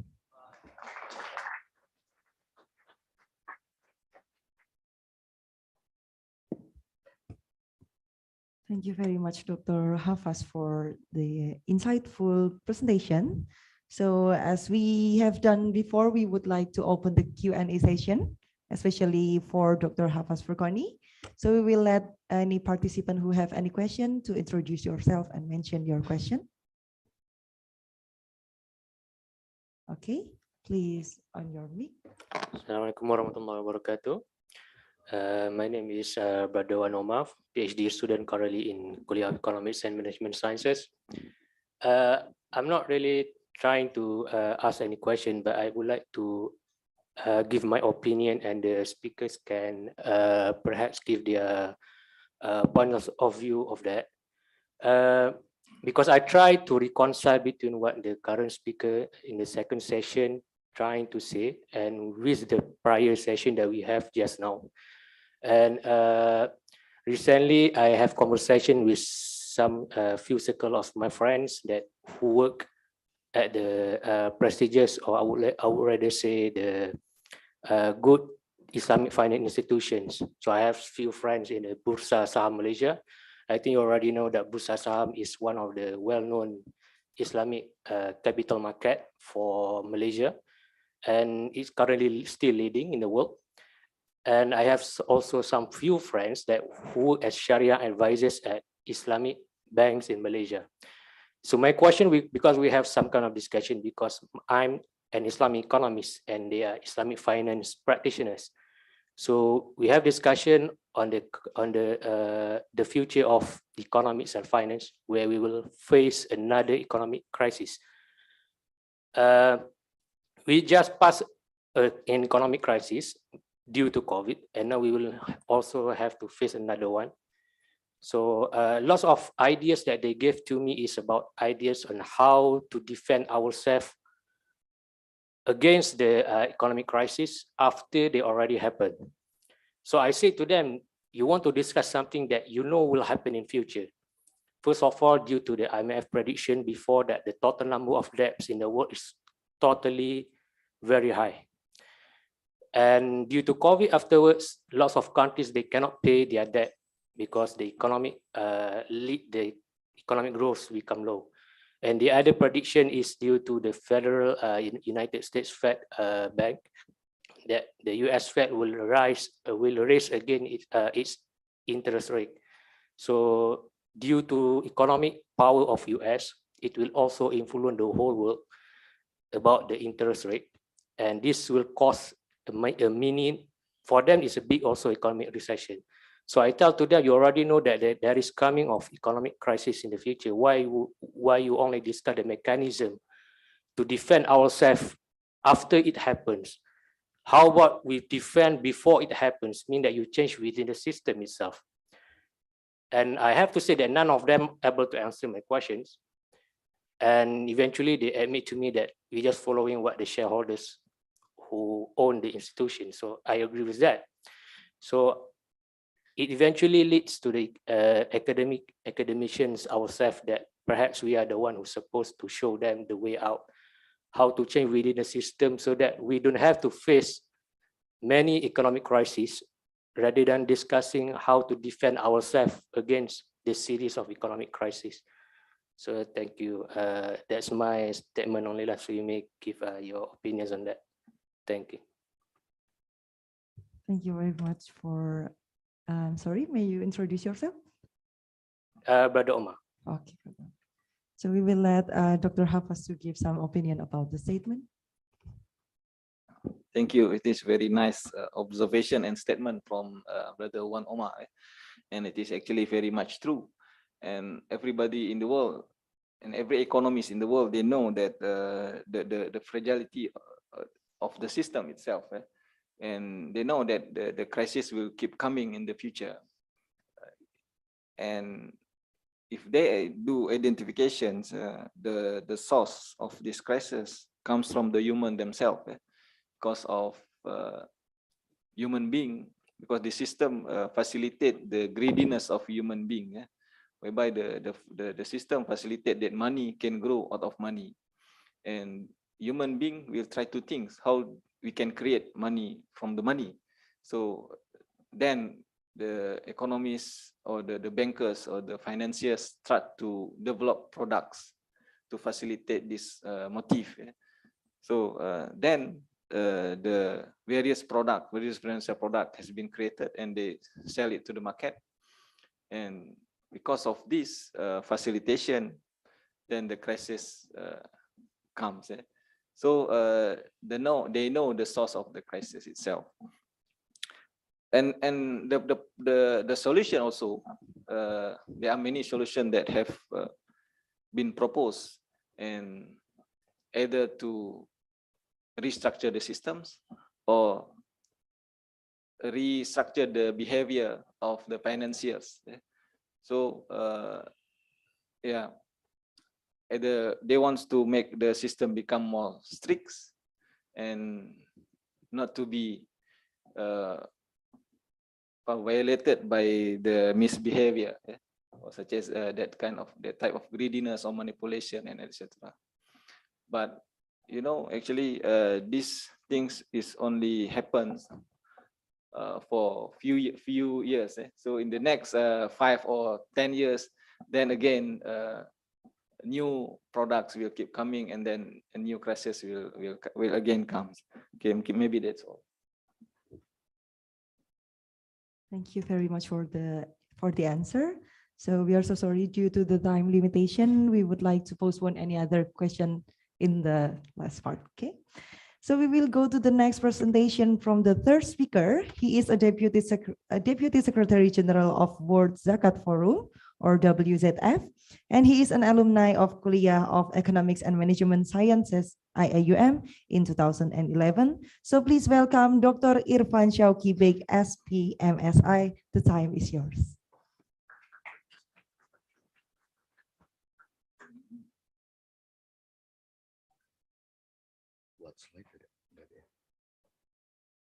Okay. Thank you very much. Bismillahirrahmanirrahim. Assalamualaikum warahmatullahi wabarakatuh. Nahmaduhu wa nusalli ala rasulihil karim wa ba'd. Rabbi shrah li sadri wa yassir li amri wahlul 'uqdatam min lisani yafqahu qawli.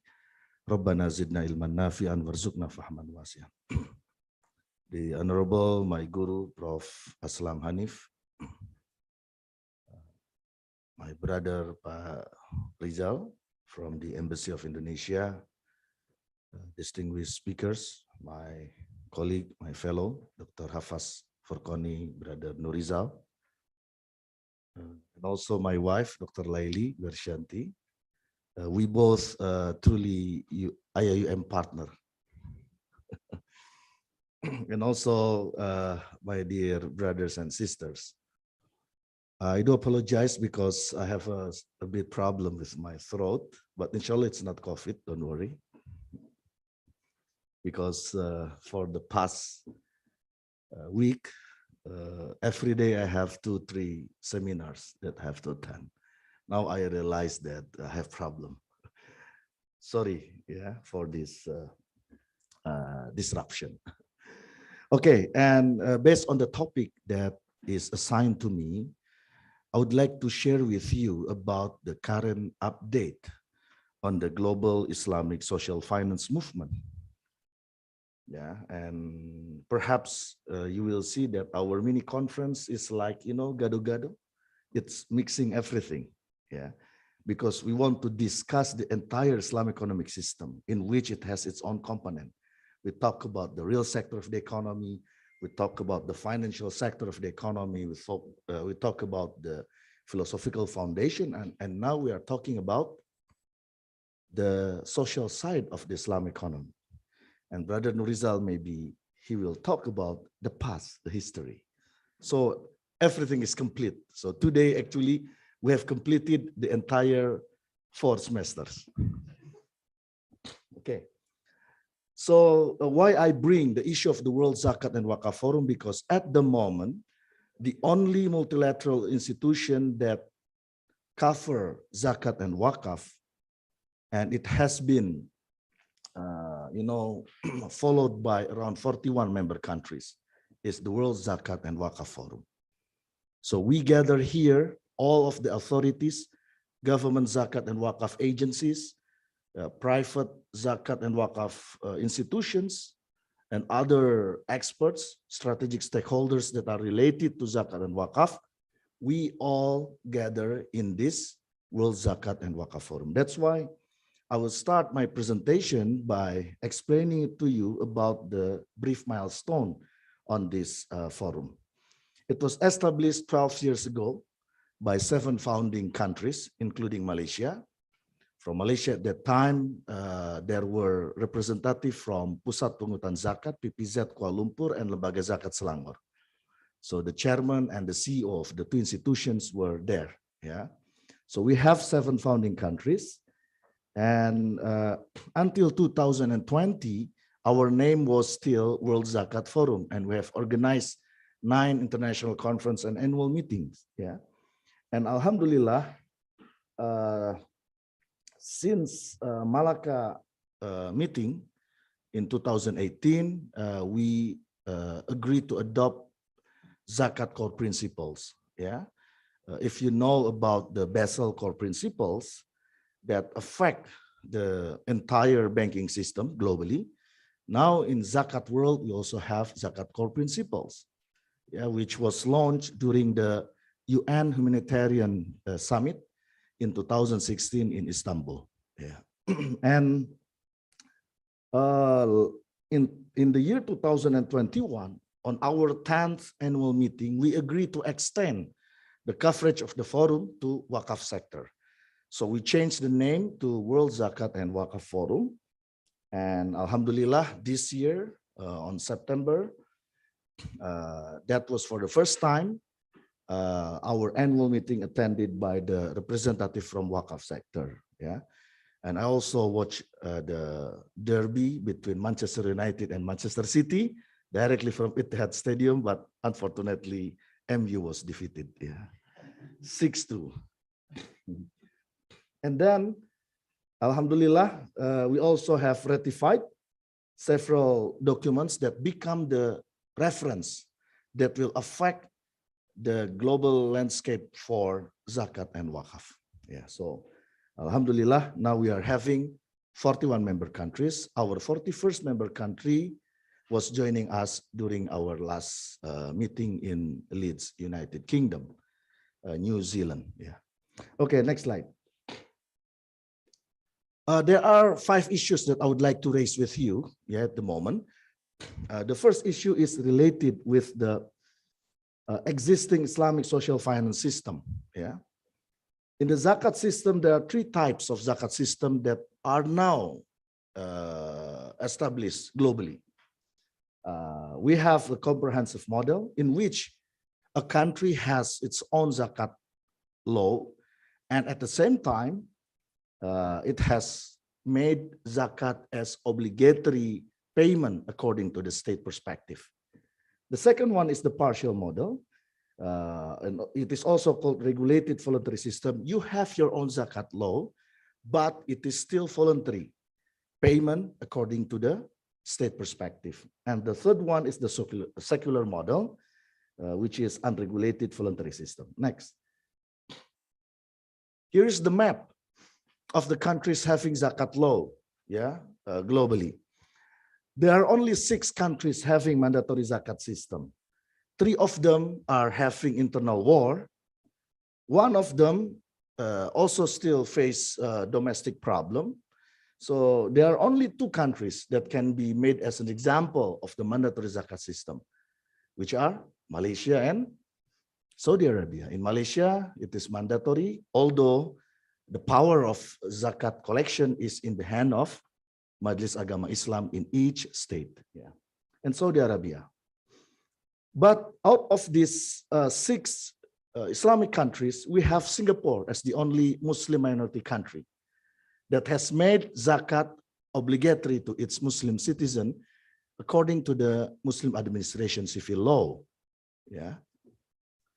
And in addition to that, we have around 10 countries that have voluntary zakat system, including Indonesia, and also Nigeria that has zakat law in several states, not the entire federation, but in some states. And we have partial voluntary zakat system, which is Kuwait. In Kuwait, for public listed company, it is mandatory for them to pay zakat. So it is only for public listed company, but for the remaining companies, and including individual muzaki, it's not mandatory. Although of course the level of awareness is different. Without making it as obligatory, most of the Kuwaiti people, they are generous. They always pay their zakat. Okay, this is the map for the current existing zakat system. Next. And how about Waqaf system? We divide the Waqaf system into 2, regulated Waqaf system and unregulated Waqaf system. In Islamic countries, we have identified these countries to have their own Waqaf system. And unregulated is the rest of the OIC member countries in other than these countries. And for non-Islamic countries, we have India and Singapore. And once again, for Singapore, it is mandatory to pay cash Waqaf every month. Something which is sunnah is made mandatory. Is it okay? Yeah, it's okay because they have done it. The Majlis Ugama has issued fatwa, and also it is clearly stated in their own Muslim Administration Civil Law. India also has one of the oldest Waqaf law, because the Waqaf law in India was issued in the year 1913. Alhamdulillah, where were you? Where are we? We are still in the alam. Which alam? Okay. So that is an unregulated. There are some countries. Okay, next. So what we do, given these different scenario and settings regarding the zakat and waqaf regulations, so we want to have a standardized system. We want to have a certain thing that can be made as a reference. When we talk about zakat and waqaf system, we agree that these reference should be fulfilled in order for us to say that the quality of zakat and waqaf system is in the right direction. So we have this ZCP and WCP. Next. So of course, diverse system is affected by various factors.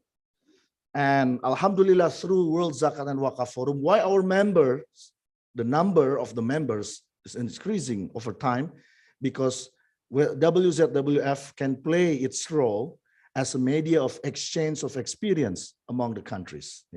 So we can benefit from one to another. Next.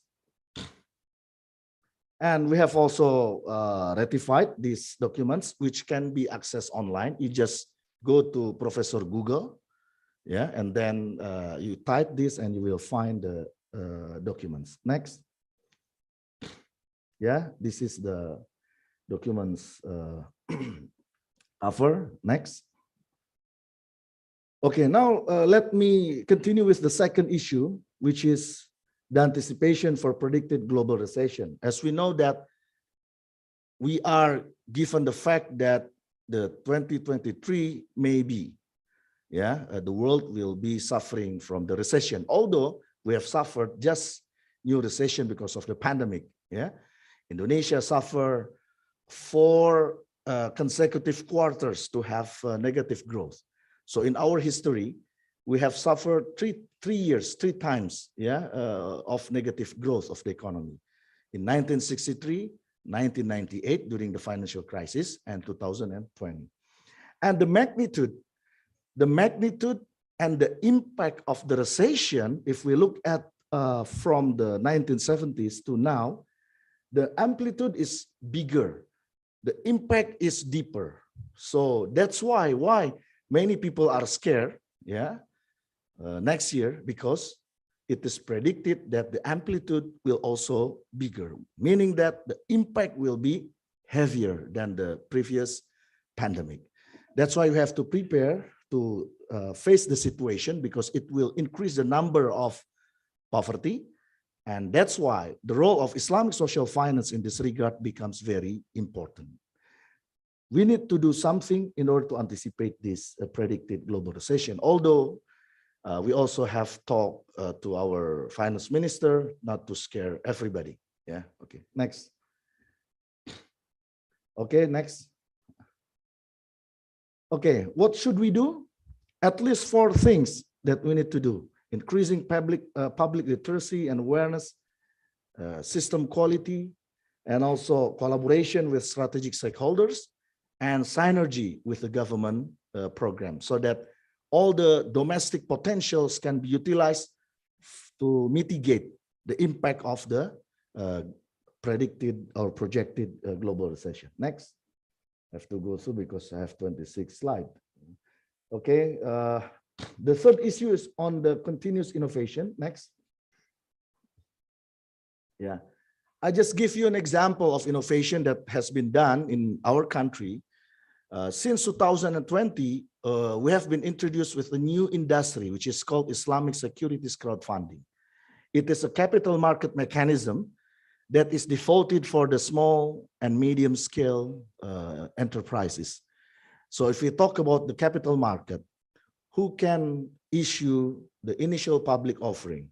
Yeah, it's a big corporation. Who can issue Sukuk corporation? It's a big corporation. There is no room for the SMEs to issue their own Sukuk, to issue their own share. Yeah, and our financial authority has issued a regulation and has established 10 minutes left. Okay. Please count to 600. Yeah. Has issued what we call as the Islamic securities crowdfunding. Just 2 years ago. Now we have 11 providers of this securities crowdfunding industry.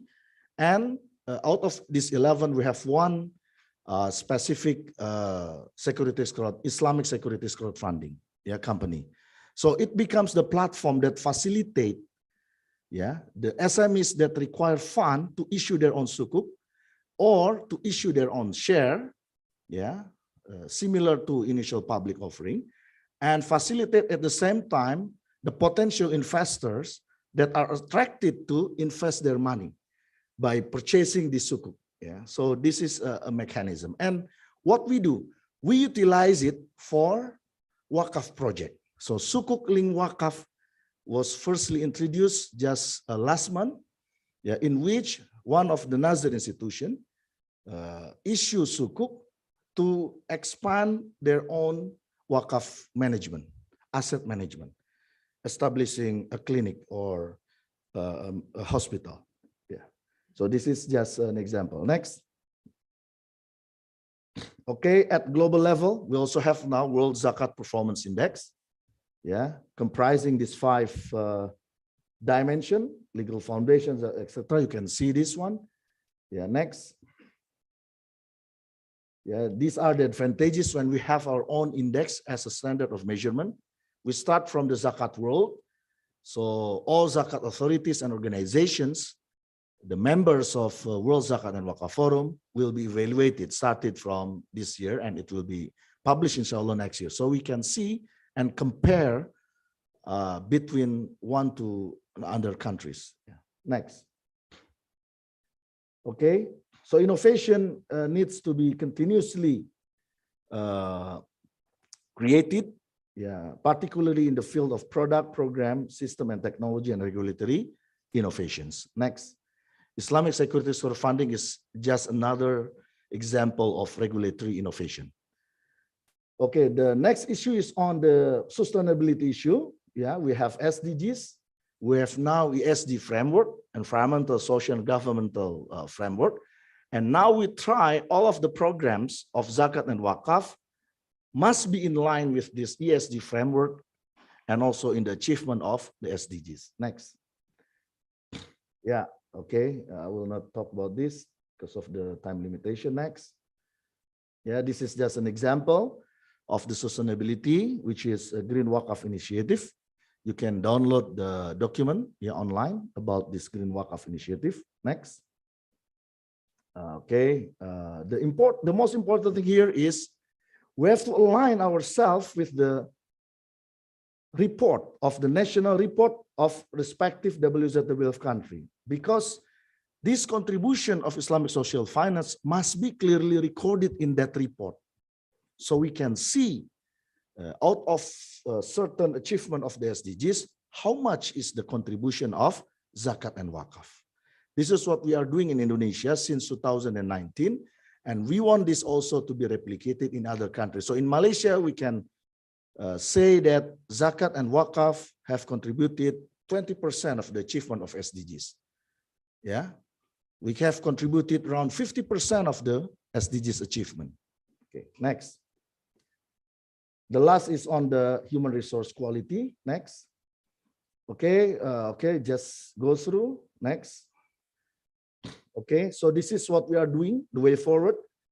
We try to explore new opportunities to optimize the potential of Zakat and Wakaf, and want to reach as many countries as possible.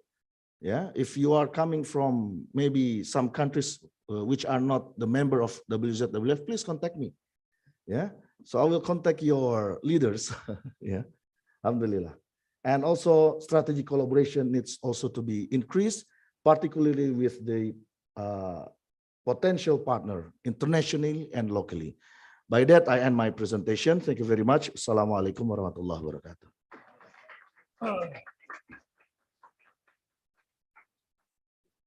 Thank you very much for Dr. Ivan for the presentation. So we will go through to the next presentation because we will postpone the Q&A session to the last part. So we will go to the next and last presenter from the fourth speaker. He is the Director, Institute for Research and Community Empowerment at Tazkiyah Islamic University College, PhD candidate in Economics and Muamalat at University Science Islam Malaysia, Lecturer of History and Economics at Tazkiyah Islamic University College, and Master's degree in ISTEC IIUM in 2012. So please welcome Mr. Nurizal Ismail, MEC. The time is yours.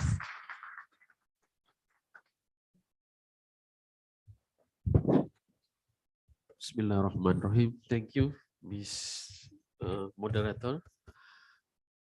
Assalamualaikum warahmatullahi wabarakatuh. Alhamdulillahi rabbil alamin. Assalatu wassalamu ala asrafil anbiya'i wal mursalin wa ala alihi wa ashabihi wa man tabi'ahum bi ihsanin ila yaumiddin. Rabbi shrah li sadri wa yassir li amri wahlul 'uqdatam min lisani yafqahu qawli. Subhanaka la ilma lana illa ma 'allamtana innaka antal alimul hakim. Allahumma inna nas'aluka fahman nabiyyin wa hifzal mursalin wa ilhamal malaikatil muqarrabin birahmatika ya rahmar rahimin. Alhamdulillah, I'm very glad here among our guru, even though I never learned from Professor Aslam Hanif, yeah, because I was at ISTEC, yeah, but I read a lot about his work, yeah, and then respected lecturers, yeah, at IUM and alumni, yeah, Bang Rido, yeah, representative from Indonesian Embassy, and respected speakers, yeah, Dr. Hafaz Purkoni and Dr. Irfan Sokibek, yeah. Alhamdulillah, this is my presentation. I'm trying to relate what happened in the past, yeah, and how is related to the current situation, yeah, related to Islamic economic post-pandemic era, yeah, the way forward. Yeah, next. Yeah. We go back to the history in the time of Umar bin Khattab, the second caliph.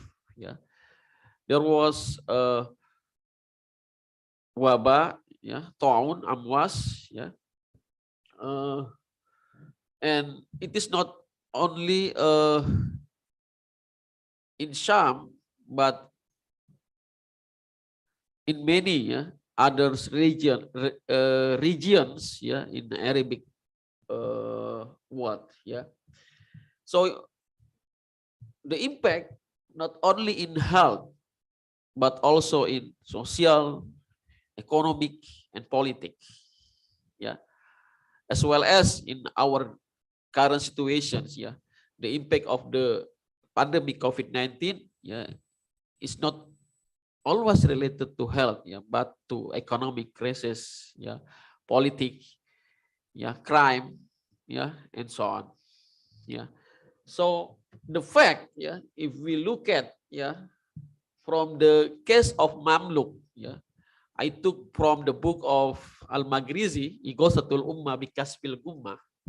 So the Mamluk, yeah, one of the dynasty, Daulah, yeah, who that experience, yeah, several crisis, yeah, not only wabah, yeah, but other financial crisis like you know, the most higher inflation, yeah, in that time, yeah, in the time of Al-Magrizi, yeah, was in Mamluk. Yeah, he said that you know, in that time when wabah, yeah, a Black Death, yeah, in European region was Black Death, yeah. So spread, yeah, in Mamluk, yeah. There are no inhabitant, yeah. So the houses were empty. So the people they were leaving the house, yeah, because of the wabah, yeah, because of the plague, yeah. So the economic impact, yeah, the price of the drug, yeah, yeah, and then the price of the doctor, yeah, were very expensive, yeah. So the government take an actions, yeah. So the government, yeah, ask, yeah, the rich people, yeah, use the money, yeah, to helping the needy people, yeah, in order to cover the need, yeah, in the time of wabah or in the time of plague, yeah, in Mamluk. So it was we experience today, yeah, in pandemic COVID-19, yeah, not only in Indonesia, yeah, as well as in Malaysia and other countries in the world. Next. So here, yeah, as mentioned by Dr. Irfan Soki back, yeah, when we were facing the COVID-19, yeah, so the growth is negative, yeah, and then time by time, yeah, 2021, 2022 increase step by step, yeah, the growth of the country, yeah, and then also the unemployment, yeah, yeah, there are many people, yeah, was unemployed, yeah, because of the COVID-19. Yeah, next. Yeah, what the Islamic story tell us, yeah, yeah. So there are three, according to me, yeah. So what the government, the caliph, yeah, took an actions, yeah, regarding the crisis, yeah. The first is mandatory taxations, and then resource redistribution and pricing, and lastly is loans. Yeah, it's the last resort, loans. Yeah. Okay, next, yeah, this is one of the example for instance, in the time of Umar bin Khattab, yeah, Amr Ramadah or Taun Amwas, yeah. So the caliph, yeah, the second caliph, yeah, asked, yeah, the people, yeah, not to waste the food, yeah. Even the caliph, yeah, he ate, yeah, not the zaitun, yeah. He didn't want to eat the zaitun, yeah, in the time because of the crisis, yeah. Also in Morocco, for instance, yeah, yeah, the people, yeah, were exempted from the taxations, yeah, because of the wabah in Morocco, yeah, in Tunisia, yeah. One of the fathers ulama, yeah, died in Morocco, yeah, is Ibn Khaldun because of the black death, yeah. And in Ottoman, yeah, also gave tax reductions, yeah, to many affected businesses because of the wabah, yeah, because of the pandemic, yeah, in Ottoman era. And secondly, yeah, related to next, yeah, resource redistributions and pricings, yeah. Again, it is related to Mamluk, yeah, in Egypt in the time of Al-Hakim bi Amrillah, yeah.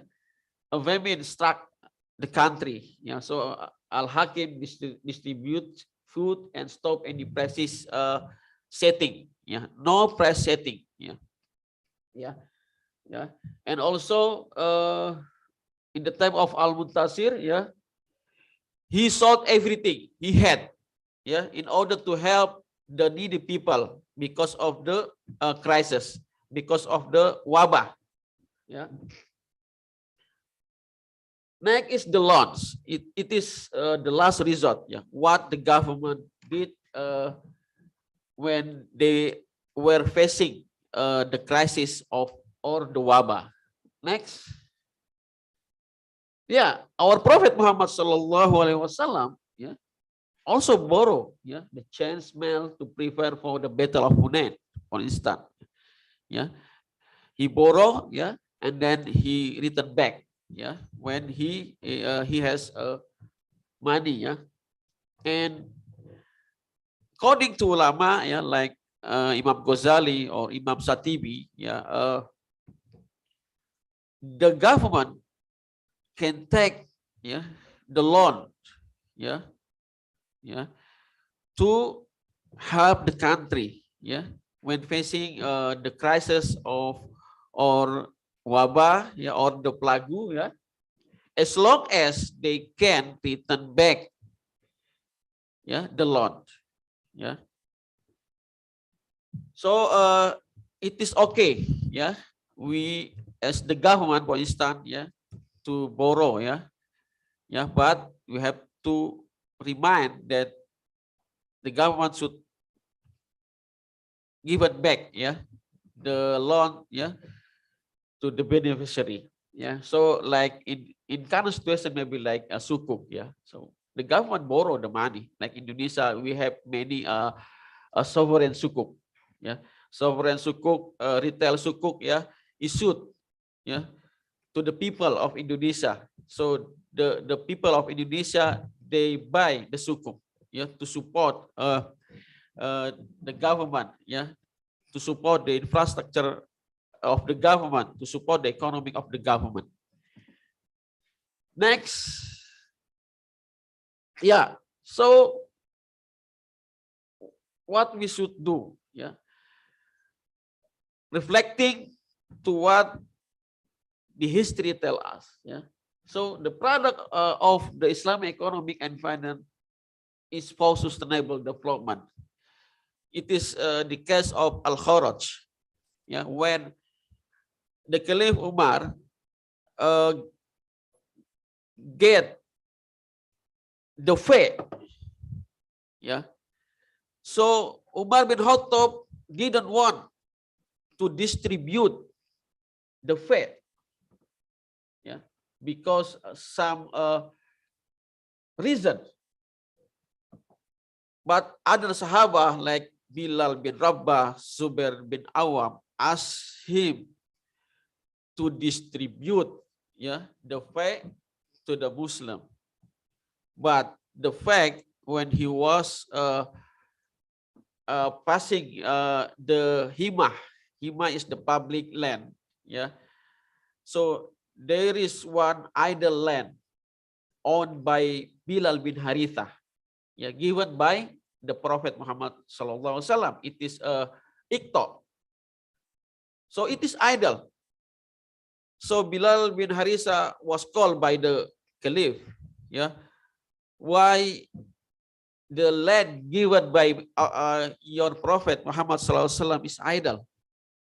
If you cannot, yeah, productify the land, you should go back.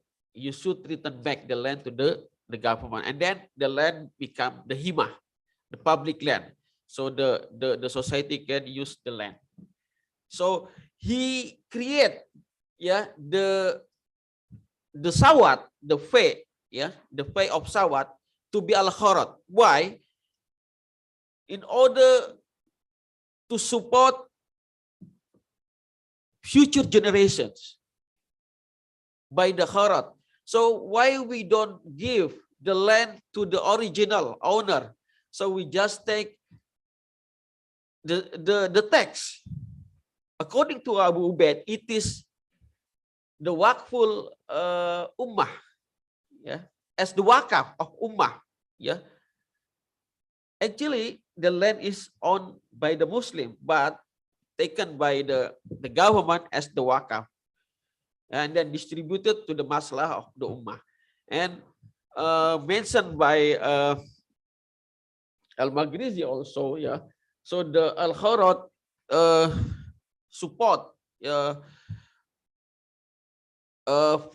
support the amwas, yeah, when the ta'un, yeah, the plague of amwas, yeah, spread in other country. So the income of Aurat support the people of the needy. So next, yeah, maximizing the sadaqah, yeah, as a social security system like zakat, yeah, infak, sedekah, and wakaf, because it is the pillar, yeah, as mentioned by Zainal Abidin Ahmad, yeah, one of the Muslim scholar in Indonesia. He wrote Dasar-dasar Ekonomi Islam in 1950. One of the uniqueness of Islamic economy is sedekah, zakat, yeah, infak, sedekah, and wakaf. It is the uniqueness of Islamic economy. Yeah. So it must, yeah, the social system of Islamic economic, yeah, should be maximized, yeah, in order to help other people, yeah, with many innovation, yeah, like what we did in Indonesia, yeah. We have KWLS, cash wakaf link sukuk, and others social instrument embedded with commercial instruments. Next. Yes, again, Islamic economic, yeah, yeah, should cover, yeah, commercial and social activity, yeah, yeah, commercial and social activity should, yeah, must in Islamic economic, yeah. As mentioned before, yeah, the uniqueness of Islamic economic is social activity, distributing wakaf, zakat, wakaf, sedekah, and others, yeah, activity. So it will give the maslahah. So the maslah, it is not only for you, but the maslah for other people, because the goal of the maslahah, the orientation of the maslahah, yeah, it is not only ourselves, but to others people, yeah, protecting religion, protecting life, protecting offspring, protecting intellectual, and protecting the well. I think enough. Ya, syukran. Wabillahi taufiq. Assalamualaikum warahmatullahi wabarakatuh.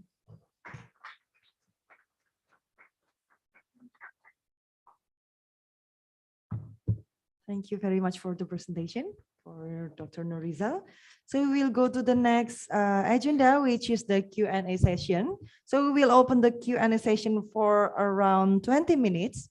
And the question can be asked to the all of the presenters, all of the speakers that we have today, not only the third and the fourth. You can ask to the second or the third and either the fourth. So for anyone who would like to ask the question, you can raise your hand, introduce yourself, and mention to whom you would like to ask to. Anyone? Okay, please on your way. Assalamu alaikum wa rahmatullahi wa barakatuh. My name is Hassan.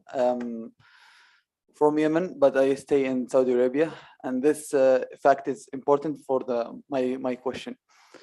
So I would like to ask my question to the second speaker, Dr. Hafas, right? Hafas, yes. So actually I have two questions. I'll be very brief and fast. So the second question is that many people around me, especially from Saudi Arabia, and most of the Arabs, I'm not aware of many other regions, are confused with the definition of riba. And this confusion is actually pushing them away from gaining this knowledge and for the development of this field of the Islamic economics and Islamic industry. Even some of my lecturers are actually saying whatever Islamic economics we are talking about nowadays is not actually Islamic economics. Me as a student, of course, I really appreciate every effort that is pushing again to have this Islamic way of living, the Islamic lifestyle we can have. Of course, whatever we do, there will be mistakes, but better than what we have from the West as capitalism or socialism.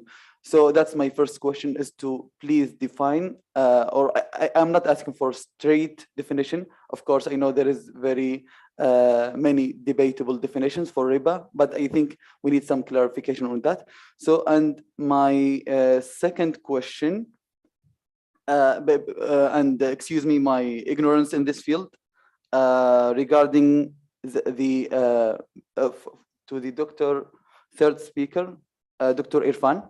Okay, so it's about the members that are joining this Zakat forum, right? So I don't understand it much, but like, is it a governmental thing to collect Zakat from its citizens? Because if I were a citizen in Germany and I would not pay my zakah to this government, and then they will use it to promote, I don't know, homosexuality maybe. So that's another question. Like, me as a Muslim in some Western country, should I pay my zakah to the government, or I should avoid this? So that's it. Thank you very much. Thank you very much for the questions. So for the first, we would like to have Dr. Hafas to answer the question. Okay, thank you very much, Brother Hassan, for the questions. Yeah, with regard to the definition of riba, yes, if we try to make an attempt to collect all the definition of riba, and in terms of the status of riba, with regard to the interest, there are differences among the scholars. Whether interest is riba or not. Even in many Muslim countries, also some scholars says that it is interest is not riba, but some says that it is riba. But in terms of fatwa, the agreement on interest is riba is held by the majority of the scholars. Most of the scholars widely agree that interest is classified as one type of riba. And then but the problem, if we only think that interest is the only type of riba, so that will create problems, because if scholars also define that riba is not only interest, and there are many types of riba. And if we look back the essence of riba, why it is prohibited, then we can capture the spirit of riba. And when we try to replace the riba, we actually have to also look at that spirit, not only the forms of riba. Meaning to say that not only we replace the interest in our financial transactions, but we also have to replace all the spirits of riba, in which I have presented just now. Is about the usurious morality and the usurious systems. So what we have to replace is all this package, the form of interest as well as the spirit of usury, the spirit of usury, in which I have explained just now. So yeah, the spirit of usury, meaning to say that yeah, riba is any profits that we gain from no basis, no justification or basis or what. Riba is also increase in our wealth, whereby we take other human wealth wrongly. So aklu amwalin nas bil batil. So that is riba. And I think that is Brother Hassan, just to remove our confusions about riba. So because the disagreement is keep going, even among the contemporary scholars. Some contemporary scholars also do not agree that interest is riba, but what is currently held by the majority is that so interest is one type of riba. And not only interest that we try to promote, we also try to widen the definition of riba in its spirits or in substance. I think that's all. Thank you. Thank you very much for the answer. So we will go to the next. To answer the second question, we will let Dr. Irfan. Yeah. The World Zakat and Wakaf Forum, it's not only for the government agencies. Basically, out of these 41 member countries, maybe half, less than half, which are coming from the government agencies. As I said to you that only 17 countries having zakat law, for example, yeah, plus Singapore as the Muslim minority country. So it opens for any, including private institutions, just like what has happened in the Western world. Yeah, we have a member from the United Kingdom, which is National Zakat Foundation. It is one of the largest zakat institutions in the UK. And also we have National Zakat Foundation of the United States, of New Zealand, of Netherlands, of Switzerland, etc. All, yeah. So, and the number is increasing from time to time. So we open, yeah, for any institutions, as long as they follow our rules, yeah. For example, it has to be a legal institution. It cannot be any mosque having no legal foundation that can join us, yeah. So you have to have a legal foundation. At least you align yourself with the nearest possible regulations. Like in the UK, you have to align yourself with the Charity Act. You have to align with all regulations issued by the Charity Commission of the United Kingdom. You have to follow the Foundation Act as well as Income Tax Act. Yeah, so everything must be followed, because otherwise we will be, accused of collecting zakat for unlawful activities. Yeah, anti-terrorism now becomes a very, strong screening process in the financial world, including in the social finance. And I just want to add a bit answer to Dr. Hafaz. Yeah, actually, it's not only about the definition itself that we have to think about, but the way we implement the anti-riba mechanism. Because to me, actually, one of the biggest challenges lies on the regulation. Because now when we talk about the Islamic financial regulation, in particular Islamic banking regulation, you cannot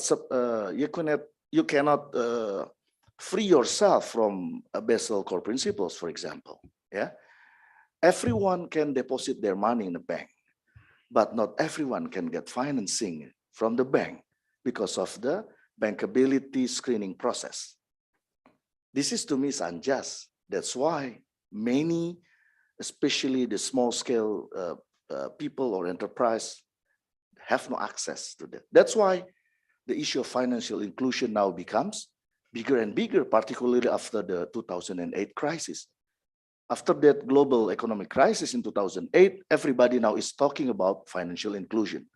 Everybody is talking about macroprudential, the two terms that emerged from the 2008 crisis. Why they talk about it? They realize many people are excluded, and the way the capitalists exploit these, what do you call the subprime,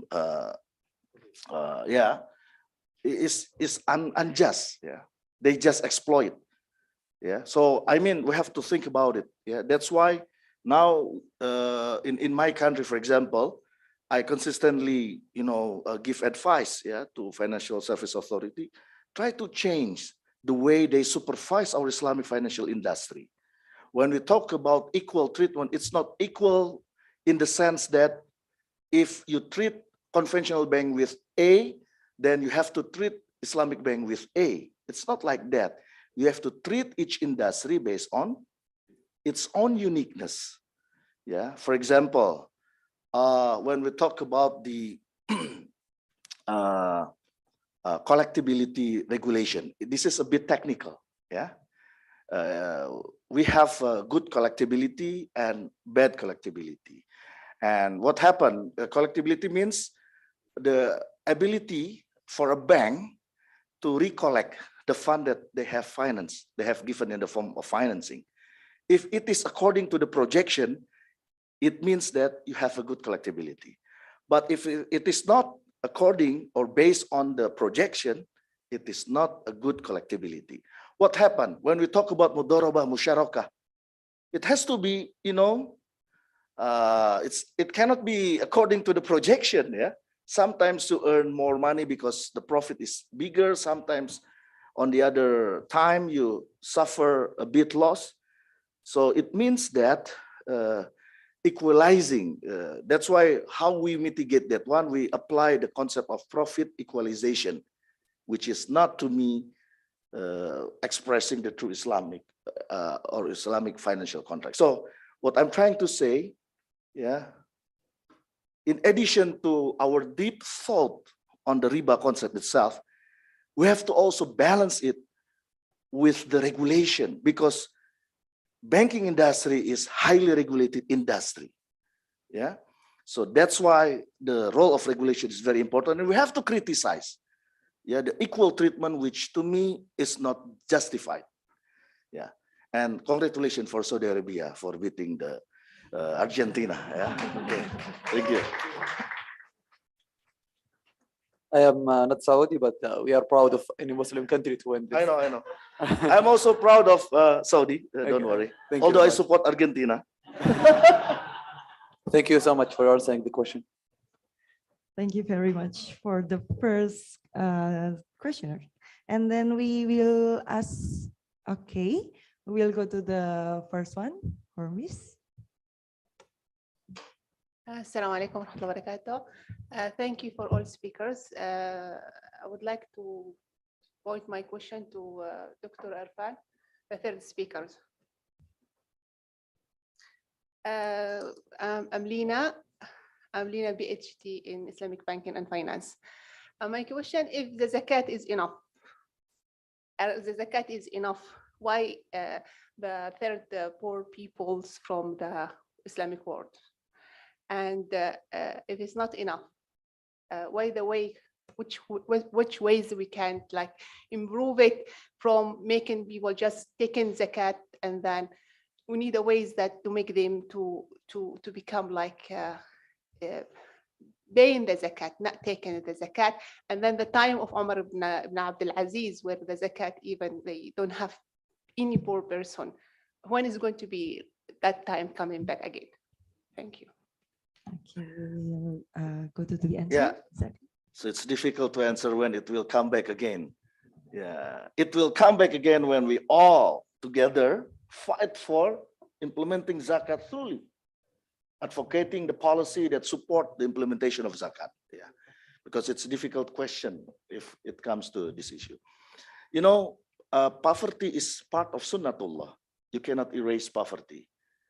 Yeah, we have you know, wealthy people because there are some people are considered as poor. Yeah, but what we want to do is, first, we want to minimize the gap between the rich and the poor. Number two, we want to increase the quality of the poor. Let's say, for example, yeah, this is also my critique to my government. For almost 8 decades, yeah, our poverty standard is only $1 per day, 1.2 US dollar per day since our independence. Why we don't try to increase to $3 per day? So meaning that the quality of the poor is increasing.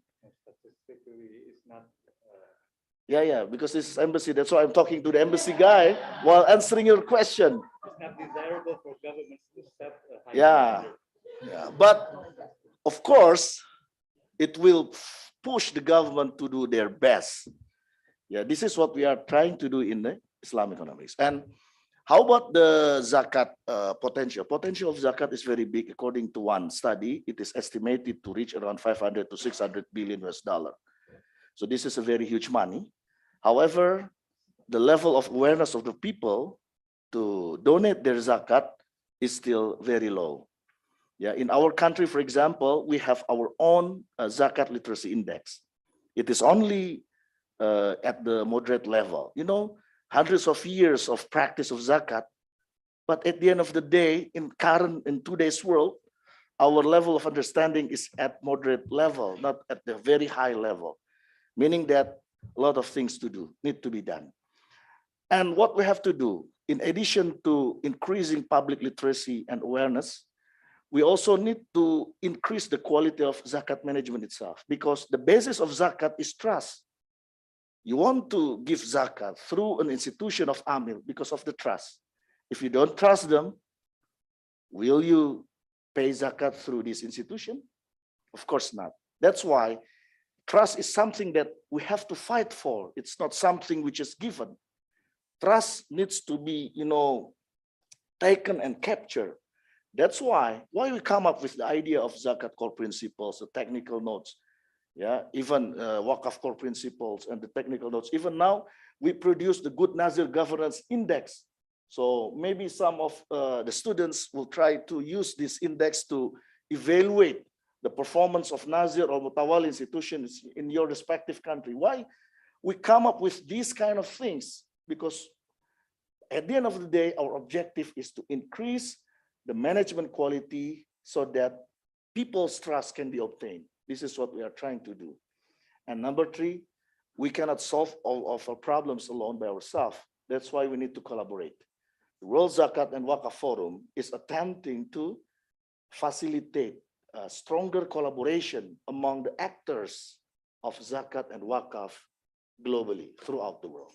So I think that's my answer. So inshallah, don't lose hope. Yeah, we have to be very optimistic. And I hope all of us can be part of the Zakat players. You know, only the football players that can win the World Cup, not the audience, yeah, not the supporter. We just support, but we don't have any trophy. So I invite you to join this strong movement. Yeah, I'm an activist, so yeah. So hopefully my spirit, yeah, can be transferred to you, so that you have a strong commitment to start whatever we can do, yeah, to increase the awareness of the people to pay their zakat through the institution of Amil. Thank you very much. Thank you very much for the answer. So we still have time for the two last questions from the participant. Okay. Cek. Assalamualaikum warahmatullahi wabarakatuh. My name is Praditya Adiga Dirgantara. BBA student specialized in Islamic banking and finance. I want to ask something to Dr. Hafaz. As we all know, the distinguish between conventional banking and Islamic banking, especially regarding to the loan regulation, is the appearance of exchange either things or services in Islamic banking, while in conventional money, trade by money. That's what I know. However, during my classes, my lecturers told me that up until now, the profit percentage the profit percentage regulation in Islamic banking and finance still reflecting to the conventional bank.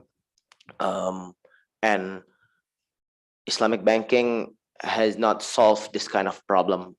Is it correct? And until when we still need to reflect to the conventional bank? Thank you. Thank you very much for the question. So we'll have Dr. Hafaz. Yeah, this Raditya, it is very much correct. And yeah, profit rate, yeah, or margin, we call it as margin rate from Murabahah and also from the Mudarabah, financings in Islamic banking and finance still reflect or still try to follow what are the rate that is there in the conventional. Some said that because this is no problem because yeah, we are in the same market and we are in the finance market, so that type of rate is just reflecting the cost that is there in the financial market. So no problem just to follow that kind of rates. But in terms of mechanisms that we are different. So that is the argument, or there is the justifications. But some says that we have to try to develop our own rate that have to reflect our own distinct Islamic economic systems. And previous research, if I'm not mistaken, has been done to try to propose a new rate, but it is not used, right? Yeah, I think research done by Prof. Azmi and Prof. Sabri and many other lecturers in IUM try to come up with new type of new rate, calculated rate based on real product or real product and services. But yeah, that's I think Raditya, so far, if our system is still within the domination of the conventional system, then to follow or to reflect the conventional rate is something which is unavoidable. But in the future, I'm not sure if we can try to develop our own rate. That is very much possible. Because if we try to go to the market, to the normal market, in which buying and selling are there, when we ask to the seller how they can set their price, so they said that the seller set their price based on the cost that they had borne. Yeah? So what are the costs, and then what will be the expected profit that he tried to earn? So that is his profit rate. Yeah? So if we can just do as simple as like that in the financial market, so that will be better. Eh? But I'm not sure. Okay, maybe that's all. Thank you. Assalamualaikum warahmatullahi wabarakatuh. All right, that's the answer. So we go to the last question. I'm so sorry. We will let brother to ask the question. Bismillahirrahmanirrahim. Assalamualaikum warahmatullahi wabarakatuh. Firstly, I would like to introduce myself. My name is Ahmad Nafal Khairullah. I'm a third year student from political science. So I would like to ask to Professor Irfan Shauki Beg. So I interested that I want to quote his statement that his statement is Indonesia UMKM, or that in English small medium enterprise, will be become help our Indonesian economic, that will be mitigate the global economic recession. This is also in line with Faisal Basri statement with in media that he told Indonesia is become a country that also blessed because we have a lot of natural resources and we also support by our local economic income. But in the other hands, I would like to ask your opinion that in 2023 that we know Indonesia will be facing a politic year that I think from the various edit there, the expenditure will be raised, and also there are a lot of expenses from the Indonesian country. How about your opinion about this phenomena? Thank you. All right, thank you very much. We will go to. Yeah, thank you very much. You know, actually, we have very good experience since 2004. Yeah, we have conducted direct presidential election. Yeah, and of course, as our president says, yeah, maybe a bit warm. Okay, no problem. Yeah, I mean the situation. You cannot say we have to be very, cold and calm, which is not possible in the political year. Of course, conflict, issues, yeah, difference of opinions may be there. But I believe that our people, they have very open mind, yeah, and also we have 20 years of history, yeah, of having this direct presidential election, yeah, which is the second largest after the U.S. Presidential election. Yeah, so as long as all of us agree that national interest is above our own personal interest and our group's interest. So this is what we need to build. Yeah. And of course, I will ask you, yeah, and I will ask all of the Indonesians here, let us now think about our choice, yeah, who will lead us. So please don't choose, yeah, the candidates or the political parties or the presidential candidates that have a very bad history. Yeah, so you have to choose. I'm not campaigning any party, don't worry. Yeah.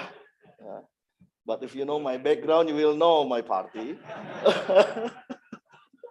Yeah, I'm not campaigning, don't worry. I'm also a civil servant, so explicitly I cannot say anything. Yeah.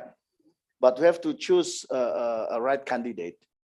And this candidate, I hope, yeah, they will also bring the issue of Islamic economics. Yeah. In many forums, I have always said, yeah, to the audience that it is time for us to change economic leadership from the conventional economists to Islamic economists. Now we offer to any candidate, any one of you would like to hire us, yeah, the Islamic economists to lead the way of economic transition and policies, because we need new approach, which is out of the box. Yeah, when we talk about the Islamic economics, like Islamic securities crowdfunding, it is one of an example of out of the box approach, policy approach, yeah, which gives benefits. In our platform, Shafiq, as has been mentioned by Dr. Murniati, we have provided almost 110 billion rupiah, not US dollar, yeah.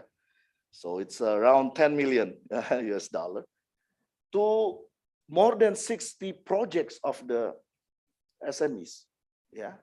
So we have given them this opportunity, and the default rate is very minimum, less than 1%, which is very good. Yeah, meaning that this kind of, out of the box approach, which is needed actually for our economy to recover better and stronger. Yeah, so that's my suggestion. So don't worry. Yeah, although conflicts may be there, but as long as we can maintain, the majority of the people can maintain harmony and unity.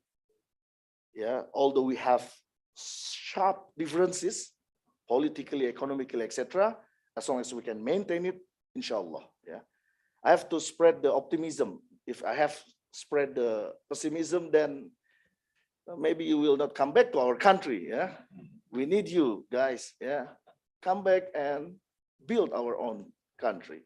So with Malaysia together, we can lead the world. Yeah, Indonesia and Malaysia, the United Malay bersatu. Oh, not UMNO, yeah, not UMNO. Sorry. Thank you very much. Thank you very much for the answers. All right, so that's the last question that we can give in this session. So we will go to the next, which is the conclusion that we will hear from Professor Aslam Hanif about the session and the question and answers.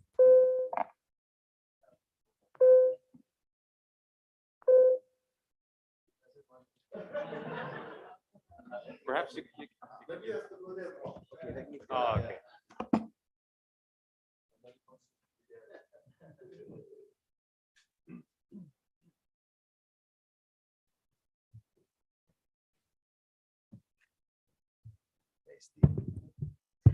Bismillahirrahmanirrahim. Alhamdulillah wassalatu wassalamu ala Rasulillah. Thank you very much to the organizers for giving me this opportunity. I apologize that I came a bit late and I missed Prof. Norma's speech and also most of Dr. Murniati. Sister Aisha and everyone here. Really, I feel very happy to come and listen to our own graduates of the IIUM. And I also consider ISTAC to be part of the university. It's wonderful to really see that ISIFID in particular, I think has done a wonderful job. I was there in the beginning when ISIFID was established. And I remember, and I hope it was mentioned, I always do this when I address function. We need to also remember those who have passed away. And one very important person who was instrumental in setting up ISIFID was Almarhum Dr. Mashudi Mukarrabin. So if we haven't done it already, may I request we all offer our Al-Fatiha to Al-Marhum Dr. Mashudi Mukarrabin. Al-Fatiha. Bismillah.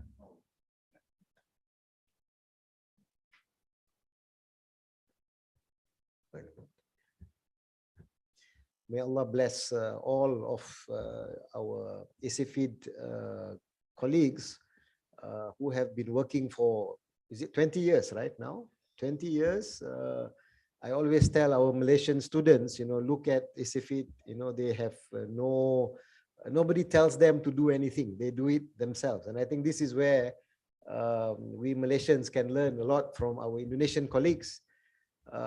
They don't need to be told, they don't need to be informed. They do it on their own. And for 20 years, is the Friday afternoon lectures, is it still going on? Alhamdulillah. Oh, Thursday now. Okay. So at one time, okay. Alhamdulillah. Alhamdulillah. So I really want to say I'm really very happy with ISIFID. 20 years is quite a long time, and I have to congratulate all of you. Not only do you do it here, but I believe even in Indonesia, there used to be a journal, and I believe policies were. Policy proposals were being presented, and it's also very, very gratifying to see that our graduates are all doing very well in Indonesia and in positions of authority to influence the direction of Indonesian Islamic economics movement. Yeah, so I think this is a wonderful example to all other brothers and sisters from other countries. Please learn from our Indonesian colleagues. I think they have done wonderfully well. Let me just a couple of minutes. This theme is about moving forward, right? And all the papers were talking about the way forward. And being a proponent of Islamization of knowledge or integration of knowledge today, I just want to try and relate, and also to maybe to give some points on some of the questions that were raised. If you don't know already, please try to find out about what Islamization of knowledge or integration of knowledge is all about. But in brief, we are talking about wanting to develop a contemporary Islamic economics and finance and management and accounting and political science. It is a contemporary discipline. But in order to do this, not only discipline, but practice. But in order to do this, we have to learn from our Turath, our history, our legacy, which I think was very nicely presented by Brother Rizal. And we also want to look at modern knowledge. All right, so we want to benefit from human knowledge, but we want to do it with an Islamic perspective. So critical evaluation is needed of modern knowledge, but also of our history. I think we must realize that there is a lot in our legacy we can learn from, but don't forget, we want to bring this to our 21st century today. We need solutions for our problems today. So we also need to critically evaluate the Turath. Yeah, because sometimes we may not necessarily be able to implement everything from the past today. And I don't think we are required to do that in every case, right? So learn from the Turath, learn from modern knowledge, and then integrate the two to come up with the solutions. Yeah, so looking at what was done today, alhamdulillah, I'm so happy to see that, you know, we were seeing that integration happening, learning from the past, but then also learning from our contemporary situation and trying to integrate for the future. I just want to say one last thing. All the discussion was about the future. And so in the economics kuliah, we have worked on a vision. And this is something that came from Professor Kamal Hassan, our former rector. He was around during the 15th century, 1400 Hijrah. That must be the 15th century, right? Yeah. In 1979. And he said he was much younger at that time, and all the enthusiasm to talk about the century for the Muslims. All right? 1979 was 1400 Hijrah. And he said, while there was so much enthusiasm, it is now already 44 years, and he's not very happy with what has happened. And so IIUM is working on a project for the 16th century Hijrah, 1500, which will happen in 2077. 55, 56 years from now. Now, you may be asking, 55 years from now, why are we talking about it? Well, it's not that long. 50 years in the history of a discipline, in a civilization, is not very long. All right. So I would like to invite all of you to join in this project. And in the economics cluster, which I had the honor to lead with colleagues from the Kuliah, we have come up with something we call, it's the vision for 50 years from now, and we call that developing al-iqtisad al-wasati. All right, I mean, this is just a tentative term, al-iqtisad al-wasati, because this, I think, is what our Islamic economics is. Yeah, it is not, it's very interesting. Economics means, you know, if you go back to the history, the Greek origin, etc., it's actually talking about prudent household management, right? But yet, when you look at economics today, it's talking about maximization. It's talking about, you know, growth, maximum growth, etc., etc. And yet, we learn today that this is not possible. It has tremendous problems, and therefore we need to go back to that balance, to the middle path, to adjust equilibrium. And this is what al-iqtisad is. I think it was Hafaz who used the word muqtasidin. Yeah. And so the economic agent that we want to develop is al-muqtasid. What is that characteristic? We've been talking about Islamic man, yeah, and so on, but muqtasid, maybe we develop the characteristics of this muqtasid, who will be the proponent of al-iqtisad. And we add al-wasati to it just to emphasize that we need to be this balanced, that we need to create this balanced economy. So I invite everybody, especially from the economics kuliah, please join us. I'm hoping the kuliah will make this a kuliah agenda for us to discuss what are the features of this al-iqtisad al-wasati, utilizing our turath as well as modern knowledge in an integrated way. So thank you very much. Taking too long for this few remarks.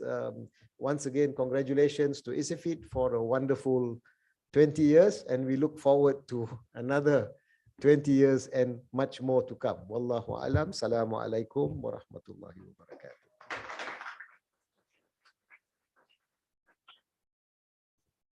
Thank you very much, Professor Aslam. So we will go to the next. Okay, I think this is the last session of our agenda today. Thank you very much for all of the speakers, all of the participants that has been enthusiastically delivered the question and answer. And then we are really thanks for everyone, because this is a discussion that really inspired us to learn more and more about the knowledge that we have learned today. Once again, we would like to say thank you. And may, for those who still have questions, may Allah give us permission to meet these amazing speakers in another chance. So the next one is the handing over of the souvenirs and token of appreciation from IIUM Alumni Relation Division and Committee of Milad ISEFIT to all the speakers. So please welcome Dr. Hafaz, Dr. Irfan, and Dr. Nurizal to come to the stage.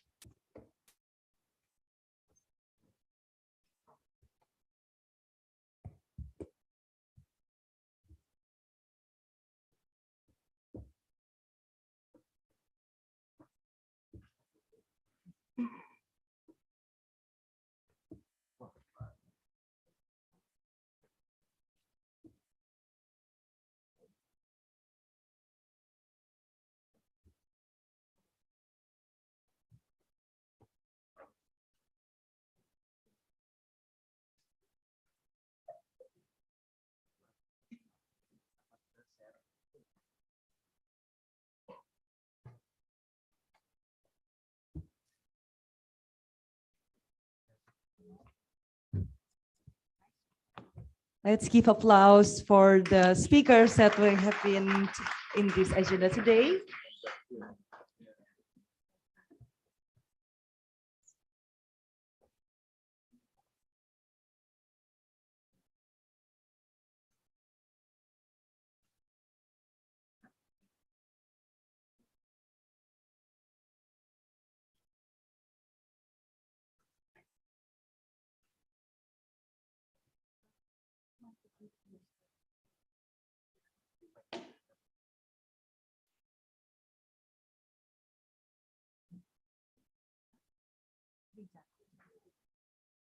And we would like to invite Mr. Rijal to come to the front.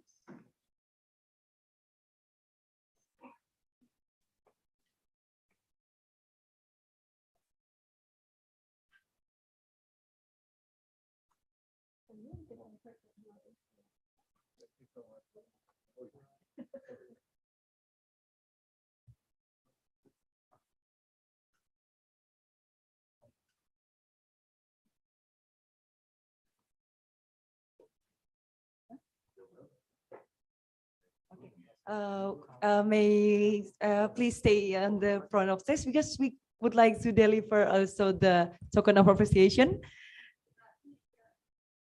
Okay, for Dr. Hafaz, Dr. Irfan, and Dr. Nurizal, we have one more. Okay, for the first one, the token of appreciation from ISEFIT to Dr. Hafaz.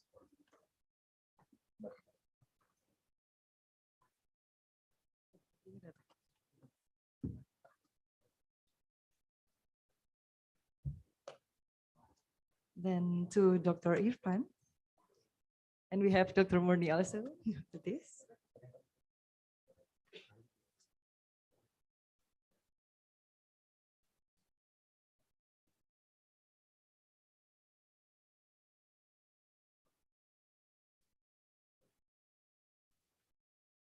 And also to Dr. Murni to get the token of appreciation.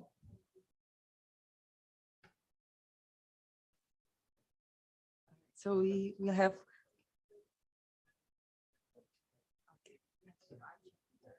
Okay.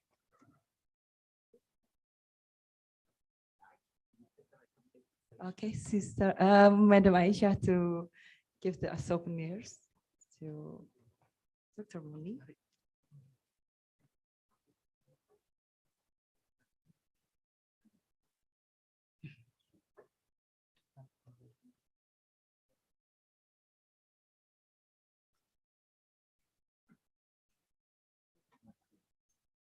Thank you very much. All right, we will go to the last agenda. Before we end the session today, we will have the dua recitation that will be led by our brother Fikih Rizki. The time is yours.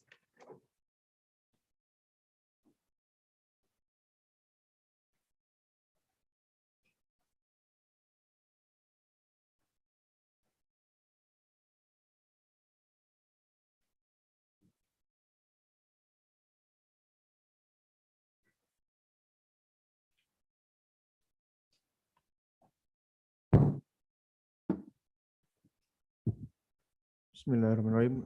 Assalamualaikum warahmatullahi wabarakatuh. A'udzu billahi minasyaitonir rajim. Bismillahirrahmanirrahim.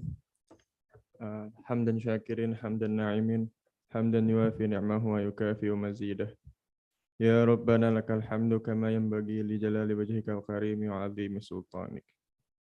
Allahumma ighfir lana dhunubana wa liwalidayna wa limasyayikhina ولجميع المسلمين والمسلمات والمؤمنين والمؤمنات الأحياء منهم والأموات اللهم إنا نسألك سلامة في الدين والدنيا والآخرة وعافية في الجسد وزيادة في العلم وبركة في الرزق وتوبة قبل الموت ورحمة عند الموت ومغفرة بعد الموت والنجاة من النار والعفو عند الحساب برحمتك يا أرحم الراحمين ربنا هب لنا من أزواجنا وذريتنا قرة أعين واجعلنا للمتقين إماما ربنا أوزعنا أن نشكر نعمتك التي أنعمت علينا وعلى والدينا وأن نعمل صالحاتنا دار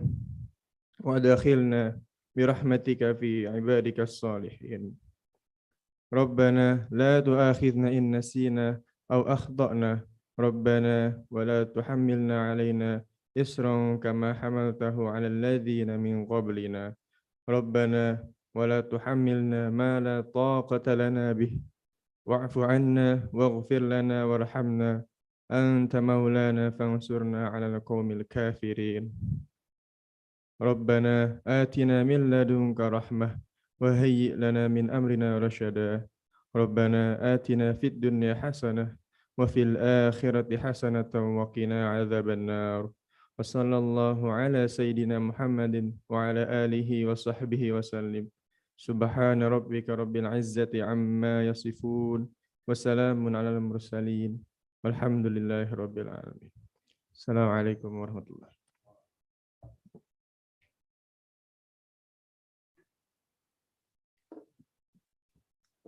Before we close today's agenda, we will have one more photo session with all of the participants, but for this time we can all stay in the place. So we will go to the photographer. Okay.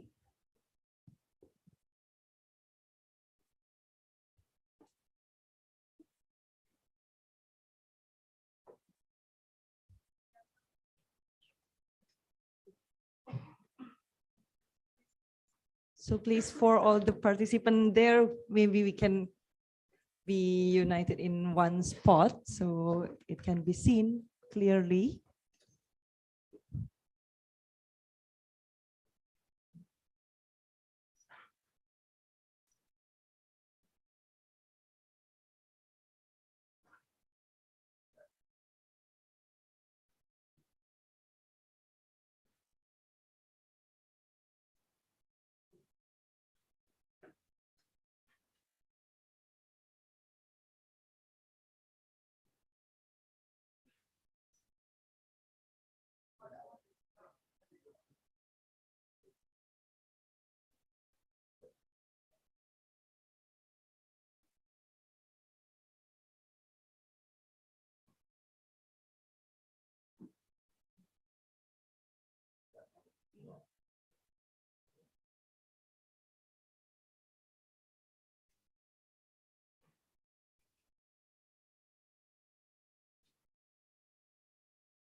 Okay, ready? 1, 2, 3.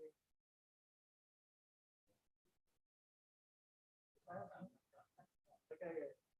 1, 2, 3.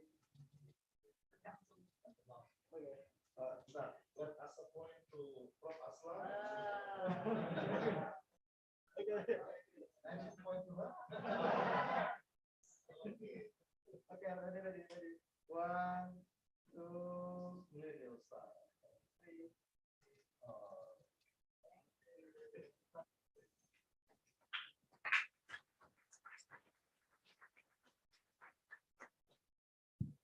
All right, we have come to the end of the agenda. Thank you very much for the committees of mini conference in commemoration of the 20th anniversary of ISAFIT, all partners, guests, and speakers for attending this wonderful event.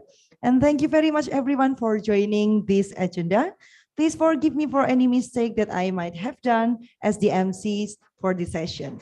We hope you learn something new and big today. And if you find these programs information useful, please don't hesitate to share what you got in social media. And don't forget to tag the Instagram of ISAFIT at isafit.iium and at Milad ISAFIT on Instagram. So that's all from me. Thank you very much for your kind attention. Wassalamualaikum.